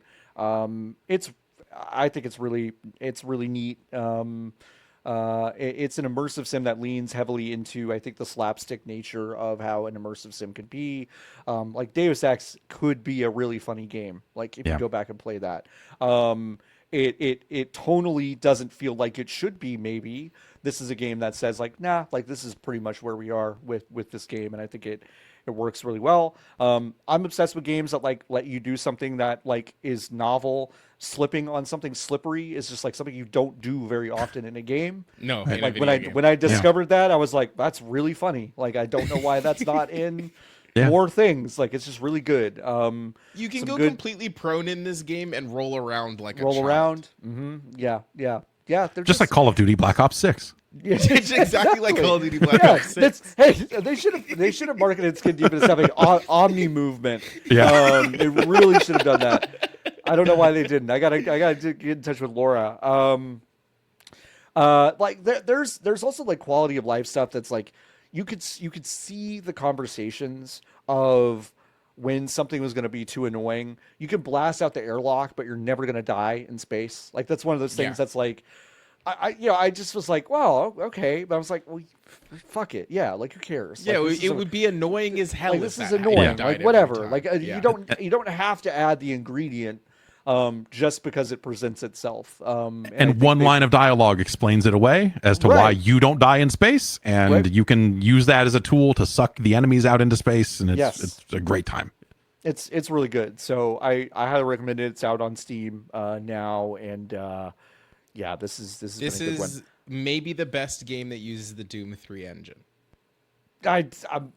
So this is something I've known about Brendan Chung for a long time because we used to be part of the same dev kind of incubator in LA for a little while. So I actually got to spend time with Brendan, who is like just like an unfathomably smart designer. He's obsessed with Doom 3, obsessed with it. So it's terrifying. I'm terrified. So when I found, I was just like, this is perfect. Like this is like he's literally like chasing his dream by making a really silly immersive sim in the Doom 3 engine. It's very funny. And it has workshop support, so theoretically people could make maps, and that could be a lot of fun too. Yeah, I think it'll be still WADs. Is that what they're called? WADs, Doom 3 they might not have been. Well, they were WADs in Doom, and then they became something else in Quake. Mm-hmm. Right. I'll call them WADs still. Yeah, they'll call them WADs. I'm sure they would call them WADs. Love a good WAD. Summer Games Done Quick is coming up. Skin Deep was going to be a really in like early July. Skin Deep is going to be a really fucking fun one of these like speed run kind of games. Like I love shit like that. It's really good. So yeah, go check it out. I'm still playing a game called Clair Obscur Expedition 33, a game that is taking my timeline at least by fucking storm. It's got a bunch of people I know by the throat. I am not grabbed by the throat yet by this game. I think it is interesting that they have made such a punishing kind of parry system in a turn-based game. I think this game doesn't look very good. I think this game is hard to look at. My eyes can't focus on this Unreal 5 pack-in demo aesthetic that they've decided to go in and do. This game is still French in ways that I actually don't think is very good. This is the thing that has kept me from playing it so far. Is I saw you talking French. about how French it was. It's fucking French, so French. And I was like, I need to see this at some point, but I got other things I'm working on. Maybe I'll just hold off. This sounds like I'm gonna need some time. It's really French, and for folks out there that might have played a game called Final Fantasy X 24 calendar years ago, this is that game. These are the exact same games. Same basic premise, same turn-based combat. And you know what? I love that fucking game. I know a lot of people don't. I love it. I even fucking love Blitzball. That's right. I said it. my wife loves that game, and then after we got together, she started playing it again, and she made me do all the Blitzball parts. And fuck that game. I have played a lot of Blitzball. It's really weird. I am one of those weird sickos, but like everyone seems to be grabbed by the emotional beats of this game, and I'm not sold on any of it. There is no emotional heft that has been presented to me that makes any sense. And so this has been a struggle for me as I watch people kind of freak out. I hear it gets better in terms of, its narrative beats. Again, I go back to like, if it takes you 10 hours to get hooked into something, I'm kind of like, I could be doing a lot of other stuff besides this. Yeah. So yeah, that's kind of where I am on Clair Obscur. You should pick it up at some point, Jeff. I've got it installed. It's a button click away, but maybe I'll wait another week on that one. France will be there. I am really tickled by the fact that like Ben Starr, who by the way I can't wait to talk to Ben Starr because we just have to look at his calendar. We've said that before, but I'd love to see what that guy's calendar looks like. He plays a character in this game that I won't say who it is, but it's not the main guy from the beginning. The main guy is Charlie Cox, aka Daredevil, who did not do a single bit of promo for this game, which is really, really funny when you see all this stuff. It's like, this guy doesn't even know that this game is out, I swear to God, which is really funny to me. Well, I don't know, just a footnote from my time with it, but yeah, I don't know. I hope it grabs me a little bit more than it has. I'm having fun playing other things. So haven't really taken the time to dive all the way in. Nikki, I know you haven't played it, right? No. I downloaded it and then I said, okay. I don't know why I did that. Yeah, it's fine. It's on Game Pass. These ain't for me. It's on Game Pass, which is, Nikki, say it. Excellent. Say what it is. It's excellent, John. What kind of deal is it? Is it the best deal in gaming? John said the words. It's the best deal in gaming. Jeff, have you been playing anything else that you want to chat about? Oh gosh, I have been messing around with some little stuff. I kind of fell back into Tower Unite a little bit. Hell yeah. That got out of early access and it had been like 3 years since I played it. So I loaded back in and I still looked like Violent J from the ICP because that was the workshop skin I had put on. And they've added so much crazy stuff to that I like. You can run libretro based emulator cores inside of it now.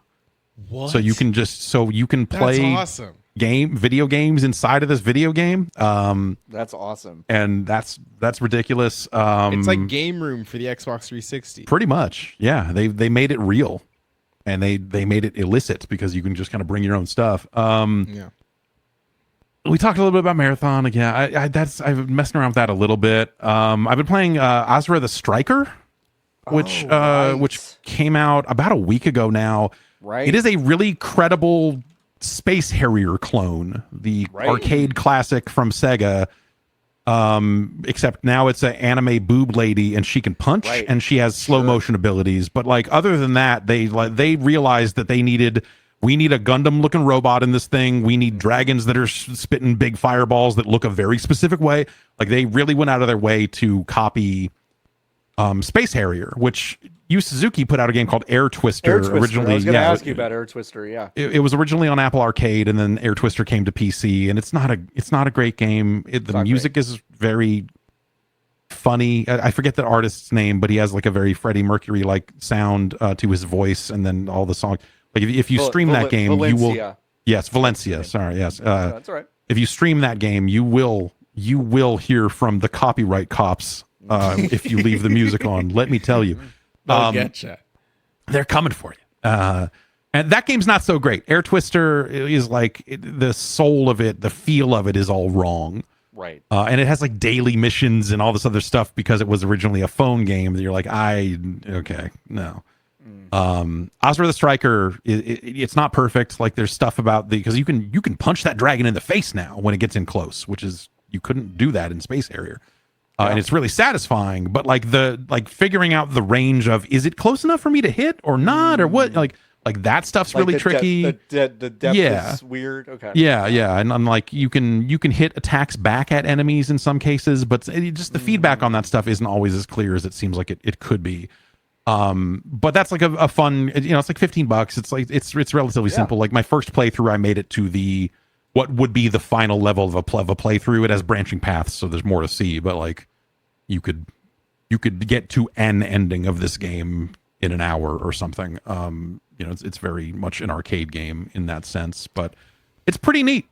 Yeah, I need to spend some more time with it. That's exciting. The most I've ever played of Space Harrier is just within Shinmu in your living room there. So, which I played a lot. That's I did sad, play. I'm sorry. It's not sad to play the best game ever. It's not Space Harrier is a very good game. I don't know if they call it the best game, but like it's definitely high on my list. It's cool that they put something good in that shit factory. Listen, history will vindicate that game in that series. The BAFTA just said it was the most influential game ever made. I know, so. I saw that. Unbelievable. Most influential. I was like, okay, sure. According to user voting. Yeah, that part doesn't stick. Yeah, doesn't fit in a headline, I guess. They're putting. You ever heard of Star Wars? Yeah. What's that They're about? Putting Star Wars in Fortnite. You ever heard it? You Again? seen this? Yeah. What is like a what? I could be like a Obi-Wan Kenobi. What? Pretty fucking dry. No. Listen. They got Mace Windu this time. Oh shit. Mace Windu's here, and you know what? They also got Darth Jar Jar. No way. They got the evil Jar Jar thing. Evil Jar Jar Binks. That's pretty good. You know everyone what? Can't wait. This season of Fortnite was bad, awful, truly terrible. Why was it bad? Kind of a stinker. They're on a every other one is good. This one, the loot cycle was kind of based on you doing these little heists, but the amount of time. And it feels really like they could, and I'm sure they did do some tweaking, but it's just like the amount of time where you're sitting and doing nothing is so high that by the time you get outside, you're not really incentivized to do the heist part because really it's a better use of your time to go get stuff and then third party a team that is looting the safe. So it just the flow kind of felt off. They added Sub-Zero and Scorpion gloves so you could do Mortal Kombat stuff, but it feels like all of the other melee combat in the video game where you punch and kick sometimes. The best thing is that Sub-Zero's slot, like the left trigger lets you do a cool ice slide. That part is cool. Fun. That's kind of fun. But otherwise it just kind of felt like a stinker. The Star Wars seasons always bang because the lightsaber stuff is really silly. Right. Like just the idea that you can give anybody in that video game a lightsaber. That's good. I think they're Ariana putting the X-Wings running in it. around with running around like fighting a stormtrooper. Like that part is funny. But I think that game is in a weird spot where they kind of feels like they've tried a bunch of stuff outside of Battle Royale and none of it is sticking. Like none of it is sticking. You can look, I think maybe the worst things that they ever did was show you have a player count for each game mode on the screen. And now when you open it up, there isn't even really a way to just give me the actual official game types. they really don't want you to know who's making who. They're like, you want to play Battle Royale, we know that for sure. But if you want to play Lego Fortnite, you really gotta fucking dig. And it's because there's 13,000 people playing it, and there are like 50,000 people playing whatever the fuck Bed Wars 1v1 is. And then you're like, well, damn, gang, like you've got real folks working on Lego Fortnite, and nobody, I can see that nobody is playing it. When the 9-year-old who made Bed Wars 1v1 has 50,000 people playing the game mode, like it just kind of feels unsustainable. They released their little Counter-Strike mode called Ballistic. I tried that when it first rolled out. Nobody like that. It takes a long time to find a match in that. Why would you want to play? You could download Counter-Strike. Why would you download Counter-Strike? Like, hey man, check out our bad Counter-Strike. It's like I could go play like okay official Counter-Strike if I wanted to Valorant do that. I'll go play Valorant. Yeah. Yeah, like there's other stuff for me to do, so it kind of feels. It feels like they received an edict to make a bunch of different kinds of games inside of Fortnite, and then they did, but didn't bother to ask. God, who would ask? I mean, I guess that's how the Battle Royale took off, right? Is they're just like, check out this other game. What if we stole all this? It is, but I will say, I have no insider knowledge of this. Okay, I really don't. I will say, that feels more like Tencent asking them to try some shit than it does me like them going, organically, let's do a lot and see what sticks. Because I kind of feel like they had a kind of a handle on what actually sticks. What the video game was, yeah. And then like the sharp turn to like it's Roblox basically has been kind of like there's already a Roblox, I guess, and like I don't know if we needed this kind of thing. It's selling. It would, I think, and I've been on this horse for a long time. Yeah, I actually think if they tried to do Save the World today, it would work. That they might be able to get something going with it. Yeah. But instead, they split that budget up across 5 game modes that nobody plays. Yep. But I mean, Darth Jar Jar is cool and all, but why would you play that when Call of Duty is debuting Seth Rogen today? God, I didn't fucking see that. There's no way that's real. You can play as Seth Rogen, not Seth Rogen as a character. It's like they put out they're starting an event that is like a battle pass within the battle pass. It's like a limited time event, and on the premium track is Seth Rogen, and it's like a weed thing. They already did Jay and Silent Bob as a weed thing. Silent Bob. And it's like Kevin this like Smith's season of weed that they're doing that is like just the most desperate looking thing ever. Like who's going like, I love this Seth Rogen guy, everything about him, sound of his voice, the way he looks, the way he talks, just I can't get enough of him. I want to hear him saying, throwing a grenade. Like good. Fuck off. What? That's nuts. So I'm gonna buy it as soon as we're done here. No, absolutely. Yeah, it's like $10. Yeah. That's a deal. God, you're losing money if you don't buy it. They changed the sorry, this image on GameSpot.com also doing really well. They changed Nuketown to Blaze Town. That's funny because have you heard of about drugs? Wait, I've heard of them. I don't know much about them. Well, here in California, you can just get them. You could just get them. You just walk out on the street and there's like it's like ice cream but drugs. They painted the sides of the buses to be all like psychedelic, dude. Whoa, nice, dude. They should paint it like the corporate weed industry. It should be like the Pabst Blue Ribbon plus THC seltzer logo. This should look like Nuketown should look like the inside of a dispensary in Santa Monica than what this looks like. The MedMen. Peace and love, bro. Like no. Oh God, Seth. Oh, my God. Seth Rogen operator skin. It's just him in a bucket hat with these sunglasses. Folks, you're gonna have to go to the website VGBs.com to see these images on the stub for this fucking that's running. Nuts. Wow. Hey, thanks for telling me about this, Jeff. I would have never fucking known. I just remembered. I saw it yesterday. I went into a fugue state and forgot all about it, but it just like came to me in a flash. Oh, man. This is crazy. Yeah, did you know that Seth Rogen likes weed? Did y'all know that? What? I didn't know that. This is the first time hearing of it. That's really interesting. I don't know. God. Nikki, what else are you playing? Anything? No, I had some other stuff going on this week. I mean, what excuse is that? You know what I mean? I'll be really interested. We were talking about very briefly. A couple of us at lunch were talking about college football coming back. I almost wonder if there's a good amount of people that somehow missed that it was back last year, and we may be getting like an even I think huger thing this year. It'll be really interesting.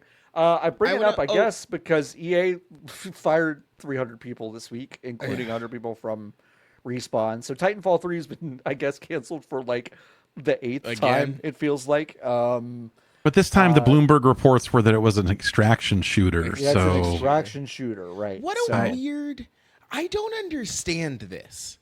Right. Why are we trying to get extraction shooters over? Because I think everyone is convinced that people cracked Battle Royale in a way that's like, we made a ton of money off of this. Yes. I think they feel like no one has cracked extraction shooters in the same way. And so there's a chase. There's a chase to just like see if we could do it. I kind of get it. There is something like unique and interesting about something kind of as self-directed as an extraction shooter, of kind of like you can kind of make your own fun, make your own goals, all that stuff. It's a little like less, it is goal oriented, but it's like a little less punishing in that regard, but it is punishing in other ways that make it interesting. It may not be my cup of tea, but I kind of understand the appeal. I think people are chasing it to see if they can make that kind of financial thing happen, but like I don't know if it's going to. Yeah, I mean they see Escape from Tarkov and they go like, that game seems really big, but also it's for total sickos and real like big sickos. Could we make one of these that's for normal people? And then they see Hunt Showdown and go like, could we make one of those that's for more people than just Post Malone? Yep. And yep. You know, and so they're trying to like find a way to make a mainstream one of these. And I for a while I really understood it, and it was playing the Marathon Alpha that kind of set me into a mode of just like, I don't know that anyone can crack this. I don't know that it's a crackable thing, and I think that like there's and part of it is like just, you know, them forcing you into a 3-player thing, you know, whether you're, you know, playing with friends or not, and really making a game that has like that kind of higher barrier to entry, because I don't think people are going to have fun playing with strangers. Yeah. Generally speaking, you know, some people will, as always, some people that will, but I think by and large it's for people that play games with friends, and it is this kind of social thing that like I don't play shooters that way. Yeah. I know people do, you know, obviously like people get together in Fortnite with crews and go, but I look at this and go like, it just feels like the risk and reward is not fun enough. Like it feels a little bit like, and I wonder, you know, is it a little too much like gambling in some ways? Like there's just like some weirdness around the edges of the concept that I just go like, I don't know, man. The chase, and it's kind of, it's a little bit also the Borderlands problem, right? Because it's like the thing that I am getting can only be marginally better than the thing I have. Right. Right. Yeah. And that's the whole game is that.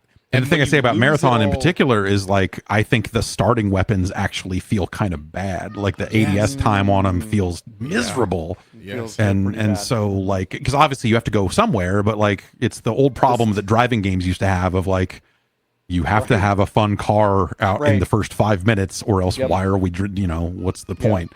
We're giving you a Pinto. It's like, all right, well, okay. This one kind of sucks. And when you crash it twice, it pulls to the left. It's like, no, it's like that's fun for lunatics, but like, no one wants to do that. So, I think it's a really hard thing. And I came away from the Marathon Alpha like really, like actually like bummed out. It's just like, because I was hoping like, oh, maybe this will be the game that helps make it make sense to me. And I played it and was just like, oh, this is the Call of Duty DMZ mode that they abandoned and left as a beta a couple of years ago. Like in fairly major ways, it feels like that game. And I just don't know, like, you know, if Call of Duty couldn't figure it out, and they have some pretty similar concepts here that game had, I don't know, man. It just feels strange. It feels strange to me as well. Yeah, really weird. Trying to think of other games I played. Some stuff is on my radar, but yeah, I want to probably play not. Despelote so bad. Ooh, yeah, I do want to play Despelote. That one looks While good. we were talking, I put in a code request because I That's thought I good. did it and I didn't do it in the past. So Yeah, it's a short one. It's a small one. It's about football, but it's also about other things as well, of yeah, course. So go yeah, read Moises's piece on digital trends that he put up this morning. It's a good one. it is a good one. Hey, let's do some Hive questions, huh? Question time. Every single week, you can go to bgbs.com/join. You can join the Hive. I suggest you do so. We have yearly tiers that are discounted. Probably too much. Probably didn't do that math well enough. It's fine. But you know what? It's a real treat for you. Make it up until in I decide volume. to change it. Make it up in Yeah. volume. I agree. But you can go and join the Hive, and then once you do that, you can go to our Discord and ask us questions every single week. Boy, can you believe it? Having Jeff Gerstmann on the show, popular. A lot of people asking a lot of questions. I'm going to cherry pick them because I am an they're not all, open book, baby. They're not all. They're not all. What a week winners. for it. What a week for it. We have a question first from MC Benji. Did Jeff get to keep the Bad Man poster from the old GB office? Poster, huh? I have a lot of. I mean, I have a Bad Man shirt, like a Vegeta, the Vegeta Bad Man shirt. Someone sent one of those. Actually, MC Benji corrected himself and said, actually, maybe it was a shirt pinned to the wall. Actually, so I do have a Bad Man shirt. Yeah, there's a lot of boxes in my garage because when the pandemic started, they boxed up the office for us and said, "Come get your stuff." And most of my stuff was in boxes, and there was a few things that I just, now that I'm going through them all these years later, I'm like, there's some things that I feel like I'm missing, and it turns out it's because Danny O'Dwyer has my hentai hat. He just revealed that this morning, that he's been the one that has had it all along. I saw people wondering aloud on Blue Sky yesterday if you still had that hat. So that's okay. So now we know. I was going to buy a new one, but they were sold out. But someone sent that in. Like that was something that showed up in a mailbag. But yes, I do still have a Bad Man shirt. It is no longer in this room. It was in this room until relatively recently. But yes. My Hero Zero asks, what do you think we lose as games become more and more flashes in the pan? Question inspired by the speed of zeitgeist. Move from Avowed to Blueprints to Clair Obscur. Intending maybe more philosophical answers, but feel free to interpret however you like. I think this is that you are asking My Hero Zero. I think this is a good question, but you are also asking it from the perspective of someone who is like, you are plugged right into the fucking cadence of what we do, which is, yeah. I'm like, I don't mean this in a hostile way. That's a mistake that you're making. You don't have you don't have to be plugged into this shit the way we are. Like you don't have to do that. Like I'm broken. I reviewed games for 15 years, whatever, and it was assignment to assignment to assignment. Sometimes, in busy times, I'd be playing 2 games at once. Right. And you had to move on to the next thing because the reviews had to run, and so the reason I was good at that is because that's how I played games already anyway. Is I chewed through them and moved on to the next game. Yeah. And I think that's a very good skill set for a job that doesn't exist anymore. Right. But it served me well for a very long time, and I still kind of behave that way because I'm broken. You don't have to be. Yeah, you don't have to be. You control the buttons you press. So if you only want to think about one video game, you can just think about the one video game. Read my long article, kill the game reviewer in your head. Yes.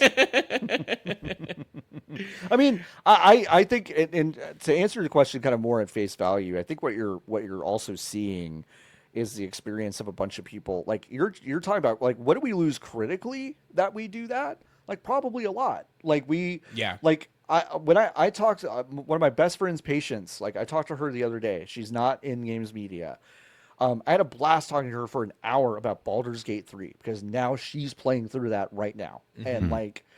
and is experiencing it in this way. This is like, I played this on my own time years after released. I'm in no danger of interacting with anyone that's having a discourse about this game, and I'm untethered from this. And that's something really beautiful. I do think we lose that by trying to do it at this cadence. Like it would be nice to really like take our time with things. I think there are some critics in some spaces that are known for taking their time with things and don't do things super timely.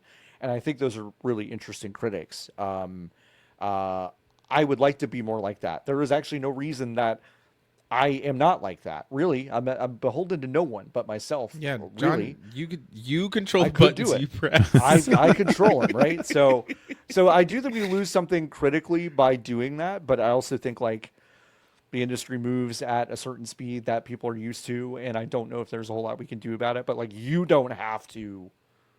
Someone wrote into me yesterday. I didn't take the question, but I'll take it here now.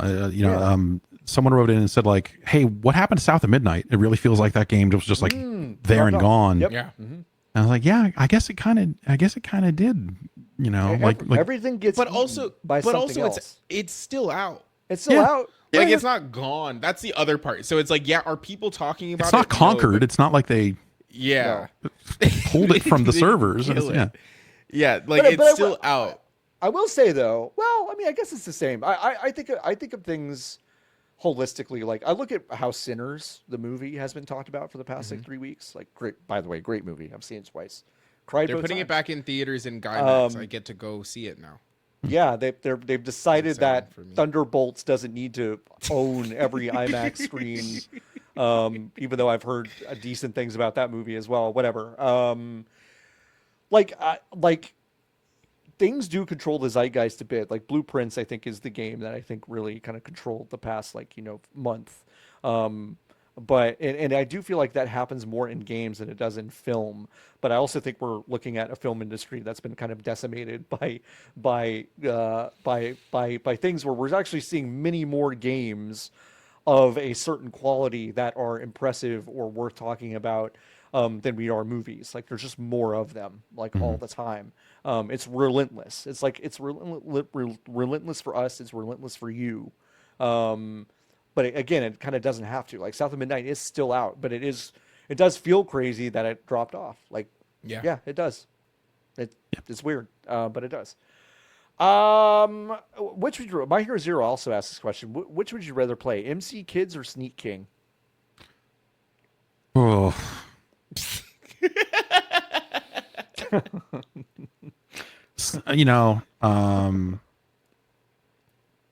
I'd probably say MC Kids at this point because I've played less of it. Sneak King, I think I've wrung everything out of that.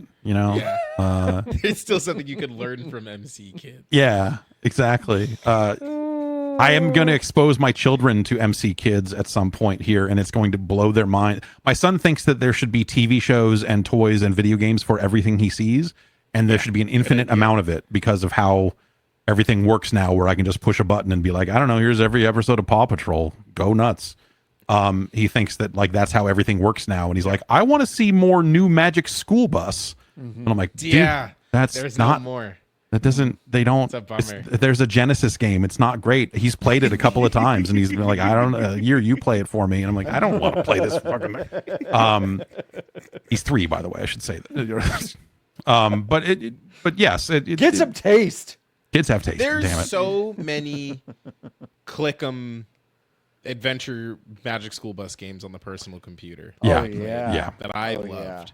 I'm going to get my hands on some of those. There's a bunch of Blues Clues games similarly. Absolutely are so. There's a Blues Clues game where Blue gets stuck in this weird jungle, and then you have to cut out pieces of paper to save her from the jungle.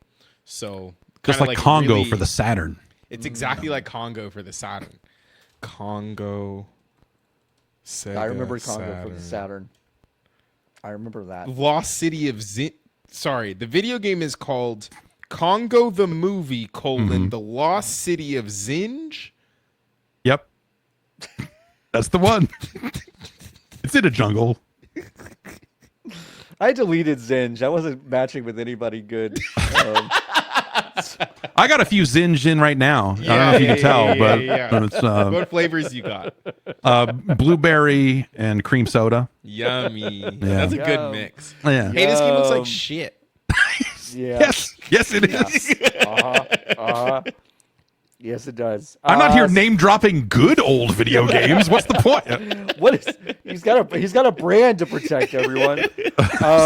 Symbiosis asks, "Hey, what have you learned about yourself from the NES rankings so far?" In case you didn't know, Jeff is going through playing every single NES game and ranking them as he goes. That is quite a feat. I check in on that every once in a while, and it is always Over fun. 500 games now. Unbelievable. How many are there?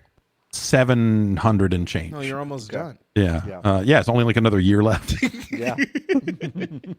It's been 2 years. I learned that that there's a lot of NES games that I didn't play. You tend to think like, oh, like everything, and it's the reason why I didn't want to do it at first. I had the idea and I was like, oh, whatever, man. YouTube has seen every NES game to death. No one's going to care. And people have really gravitated towards it, and really, it seems like they've been enjoying it, and I've really been enjoying it. But for me, a big part of it is trying to approach these games without like there's so much of the coverage of these bad games has been framed in the like, I'm the bad game man on YouTube, and we're going to talk about bad games now. I don't ever want to be that. And so trying to look at these games and try to bring a fresh set of eyes to them to some extent has been really fun. And also it reminded me that like I bailed on the NES in like 89. Like as soon as the Genesis came out, I was like, cool, man, I'm a edgy teen with an edgy 16-bit video game system. I don't need this kid's shit anymore. And playing these games that came out in like 1990 onward is just mind-blowing because some of it is so fucking miserable. Yeah. Once the NES became such a popular platform and the install base like really Nintendo started looking the other way on the seal of quality, and a lot of stuff got shoveled out there that is absolutely abysmal. And it's been really interesting just kind of seeing that stuff. But you find games that are like weirdly ambitious for their time, and it's been and very British. Like there's a lot of games that I'm playing that I'm like, oh, this is like you clearly spent the last 15 years making Commodore 64 games. Yeah. And now here you are making NES games, and that's I didn't remember it being like that when I was a kid either. So that's been really, those have been I think the big learnings so far, and it's been fun doing that for sure. Yeah. No, what's number one on the list right now? Mega Man 2 currently. Okay. It's good. Rygar was number one for a long time, and I thought maybe that was going to make it through, and then Bionic Commando, and I was like, well, Bionic Commando was pretty much unbeatable, and then playing Mega Man 2 and applying actual science to it. It's not just my opinion. A lot of people are fooled into thinking it's just like me just like arbitrarily doing this, but this is hard science here. Yeah, it's objective. Exactly.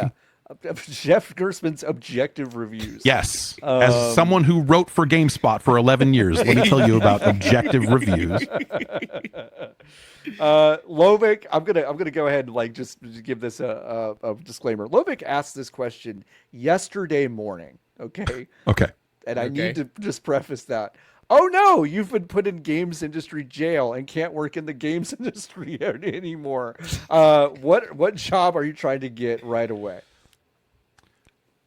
My mom's got a tire business and she's not going to work there forever. So maybe I like take over the family business and get into auto repair. I don't know. That's been going well for her lately.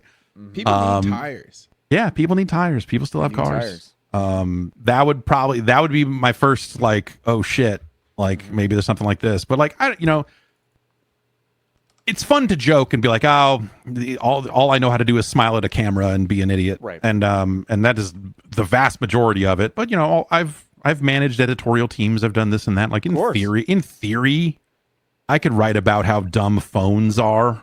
I could do tech coverage or something. I mean, something games adjacent or something would probably make a lot of sense. Get my rap career going again. I think that's never been a better time. There's never been a better time. Yeah. Because the market's Lil soft Dicky right now. Yeah. It's soft. Kind of no one in it. No one doing it. Yeah. Nikki, what about you? What would you do? I probably would pivot to sports, right? Yeah. That seems like the thing that would make the most sense for me is pivot to some kind of like sports like branding or like sports marketing research. Yeah. I think applied to a job at the Nike Corporation a couple of weeks ago. That is that exact thing for women's soccer in Los Angeles, right? So it's like the skills. I also, Jeff, feel the same where I'm like, wow, I've got nothing. But then I look at a JD sometimes and I'm like, I can do all this shit. So yeah, it's easy to forget sometimes. You're like, oh, actually, I did all. Like it's tempting to go like, well, the only person I know who has actual marketable skills is Jan because he knows how cameras work and actually knows how gear works, and that guy will be fine wherever he goes. Rest of us are fucked, But you're like, oh, actually, it's something. Yeah. Well, I have an MBA, so I could really do whatever I want. Oh, wow. Go fuck yourself. Go ruin some industries with that thing. Come on. I can go to Goldman Sachs. Corporation? I can go to Fandom. I get my real answer is I would probably try and fail to open a restaurant. That's probably what I want to open a bar so fucking bad. Yeah, that seems fun. There's so many shitty little there are a lot of shitty little beer bars around me in my neighborhood where I'm like, you could do better. The bar would be so much better than this. You could do better. Yeah. No, it's true. I agree. I fully believe that. Have burgers on Fridays. Yeah, I'd probably try to do that. I think that'd be really fun. I think pivot to sport also possible, whether it's like some sort of management or I have like you've got a commentary streak, brother. I do have a commentary. I'm actually commentating a football game tonight, actually. So yeah, that would be fun. Yeah, I don't know, shit like that. It's all entertainment, baby. Yeah, that's showbiz. I commentated a women's arm wrestling tournament at a bar once, so I think I know a thing or two about sport. Yeah, you've got all that you need. That's kind of great. We found out today that Silk Song, the next Hollow Knight game, will be playable at a museum in Melbourne, Australia, in September 2025. Okay, they're just gonna put Hollow Knight 1 on a Switch and then run that and put the fucking banner on the top. I understand that. This is a two-part question. Jeff Gerstmann, do you believe Silk Song is ever going to come out? Sure. Why wouldn't it? Okay. It's indie games especially, like they just disappeared, and Fez 2 is going to come out someday, right? No, maybe not. Fez 2. Oh, man. I mean, World of Goo 2 just came out after a zillion years. That's true. The second part of this question is, if the news of the museum exhibit changes John's opinion. Okay. Which my opinion is that. Let me get real close one more time. This is for posterity. That game's never coming out. It's never coming out. It's fucking Fugazi. It's not coming out. It's not. It's not going to get shadow dropped. It's not going to get announced on time. That thing is going to get canceled. It is going to be canceled, and everyone is going to be really fucking upset about it. And I was going to be right the entire fucking time. It being in a museum where Indiana Jones puts things makes it more extant? I don't think so. Does it make it more of a consumer product that's going to show up in a museum? What the fuck are you talking about? No. So that shit's never coming out. That's my stance. I don't think the first game was very good, so for me it's very low stakes. I know. It's one of those things like I like that game, but the froth around it has confused me greatly. Yeah. So yeah, that's my answer. Sure. We got maybe one or two more. Let's see. Would you rather the next big Mario game be a 2D or 3D? Also, what if Mario but big? I don't know what that means. That's a really good question. They've done Big Mario quite a few times. So if you haven't heard of Super Paper Mario or new Super Mario Brothers for the Nintendo DS, you got to go check those things out because they've done Big Mario. Mario's pretty big in those. Yeah, he's big. In those. It should be 3D. We just got a 2D one. It was great. The 2D one was so good, it did make me go, nah, what if we did another one of those pretty quick? Really? But I kind of, but it's been it will be 8 years in October. I think that we've had a. Well, you know what? I keep skipping Bowser's Fury. I was gonna say, I think like Bowser's Fury to me sets the table for like a really interesting, like weird open world thing. You know, different from Odyssey. I would take a sequel to Odyssey, honestly. But yeah, I would love that. Yeah, but, because of how old I am, Mario games are 3D to me. Yeah, I know. So I know. No one's perfect. I've been angry about it since day one. That's kind of how your vibe is. Yeah. My first memory of disappointment was the power going out during playing Super Mario 2 with my mom, and I was like, "Well, can we get it back where it was?" And she was like, "Nah." I was like, "What?" And so that was my first like foray into disappointment. Yeah, so it's crazy that you in your mind it's like, "Oh, Mario's a 3D." But that's okay. No one's perfect. Yeah, I don't know. Yeah, 3D sequel to Odyssey would be awesome. That would hit. And if it's like pseudo open world, that'd be great. I'm really interested to see how. Obviously, like the new 3D Mario is like well into fucking development by now, so it's not like anything would be like drastically different. But I am interested to see how Donkey Kong Bonanza informs some of that design language of the new Mario. Like. Because I guess I'm just really excited to play that game. It seems like a really interesting swing. Yeah, cool tech. Yeah. Well, I mean, he's the king of swing, so it makes sense. He is the king of swing. And now he's like such a cartoony, funny guy instead of like the serious, hot Donkey Kong that people have been upset about. You're like, bring hot Donkey Kong back, everyone. I'm like, all right. I didn't even know we were doing that until recently. Just now. Until pretty much just now. I think that's it. Did I miss one? Did I miss one? Or a couple more I'll probably hit in a bonus that are kind of general. But yeah, we'll leave it there, folks. Once again, go to vgbs.com/join, and you can ask us Hive questions every single week. This has been a blast and a half. Before we get out of here, I said I would read our 5-star reviews on the show. We have one new one from Northrop Grumman F14. Okay. Okay. 5 stars. What I listen to when I'm penetrating foreign countries. Okay. Yeah. Great conversations that take a deeper dive into the culture surrounding video games culture. Thank you. That's a great sentence. Great Rolodex of guests on the latest stint as well. Yes, I agree. We're very lucky in that regard. Thank you, Northrop Grumman F14. See, now that's where. See, now I do think you just got, right? Because you did just say thank you and then the username, because they're not going to get me. I'm too smart. So now you've just you just thank them for what, John? For the 5-star review. Oh, thank you, Northrop Grumman. I really appreciate it. If you leave us a review that's not on the U.S. Apple Podcast Store, you have to tell me, because I ain't checking all the other shit. I'm not checking France. I'm not checking England. I'm not checking Canada. I did check them today, and we didn't have I think we actually did have a new review, but we had a new rating, but no review. So yeah, that's just where we are. But French iTunes is still mad about your Clair Obscur takes. So yeah, they're really upset about it. They're mad that I pointed out that the literal first person you meet, once again, can't stress this enough, wearing a horizontal black striped shirt with suspenders. Your girlfriend has a bob and a beret. Perfect. You fight a mime within 10 minutes of starting the game. Now you're selling me on it. It's like, yeah, let me go punch a mime. Fuck this. If you beat the mime first go around, you get a baguette for a sword. Ooh. Well, okay. Now I'm kind of in, John. So do you want me to play it or not?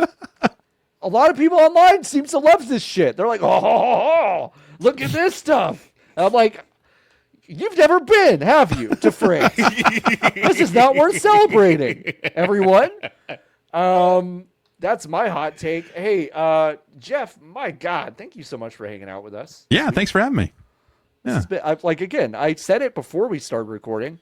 You're a real trooper for still sticking in there on one of the worst days we could have, I don't know, done this, I guess. But it doesn't. Right. I'm fine. I know. Not to be a dick about it, but No, but it's a harrowing thing to. I don't know. It's a harrowing thing for me. Yeah, no, and you got my first like half thoughts about it, so I'm sure someone will be mad somewhere, but it's like it's okay. I'm still working through this how I feel about it. I don't really know yet, but it's definitely a weird thing. It was funny as this was happening, knowing this was coming up, because like I think you asked me like about a month ago. Yeah, it was a month. And so I was coming up, I was like, oh, this is going to be interesting. And then today happened. I was like, oh, this is going to be okay. All right. Yeah. I don't know how John, much we can. What did you know? You know? What did I know? What did John know? What did John know? Oh, yeah. Here's the only additional information. Did John Warren destroy Giant Bomb? It's been suggested by someone in this room right now that that's what happened. No, I'll just point out that Dan Reichert's supposed to be on May 22nd. Interesting. All right. What does that mean? Which is an interesting date, like close to an interesting date, and that was also not planned. So, yeah, who knows?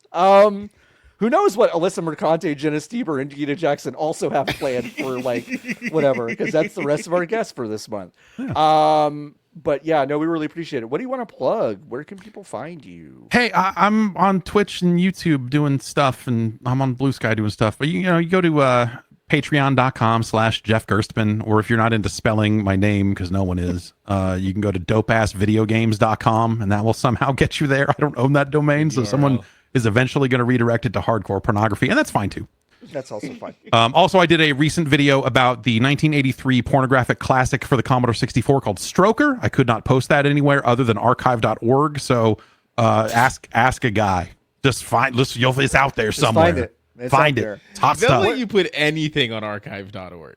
Exactly. What did you learn about? That's a big part of my brand, is just kind of being out there and playing pornographic games and cursing. It's just sort of. What did you learn about the penis? It turns blue when it goes off. That's true. Yeah, it's true, and it's like a weird gun. It's so cool that a video game taught us that. Yeah, and I just had no idea. That was the first time I knew about it. I was like, whoa, it does blue. All right, cool. Can't wait to do that in real life. Yeah. Nikki, where can people find you? It's just one less URL to tell people, I know. That's all it is. I know. Go to makeyouthink.club. That's my newsletter. Comes every week. It's free, and if you want to give me money about it, you can. You're an adult. You can figure it out. But makeyouthink.club. Michael Hyam just texted me. He just texted me, FanDuel, Fandom, Fanbite, Lakers in 5.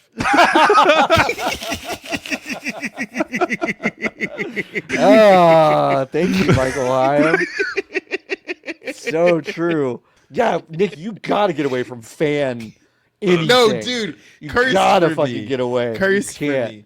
Or maybe the third time is the charm. I should go somewhere where I can use FanDuel, put all of my money in. Yeah. No, that's good.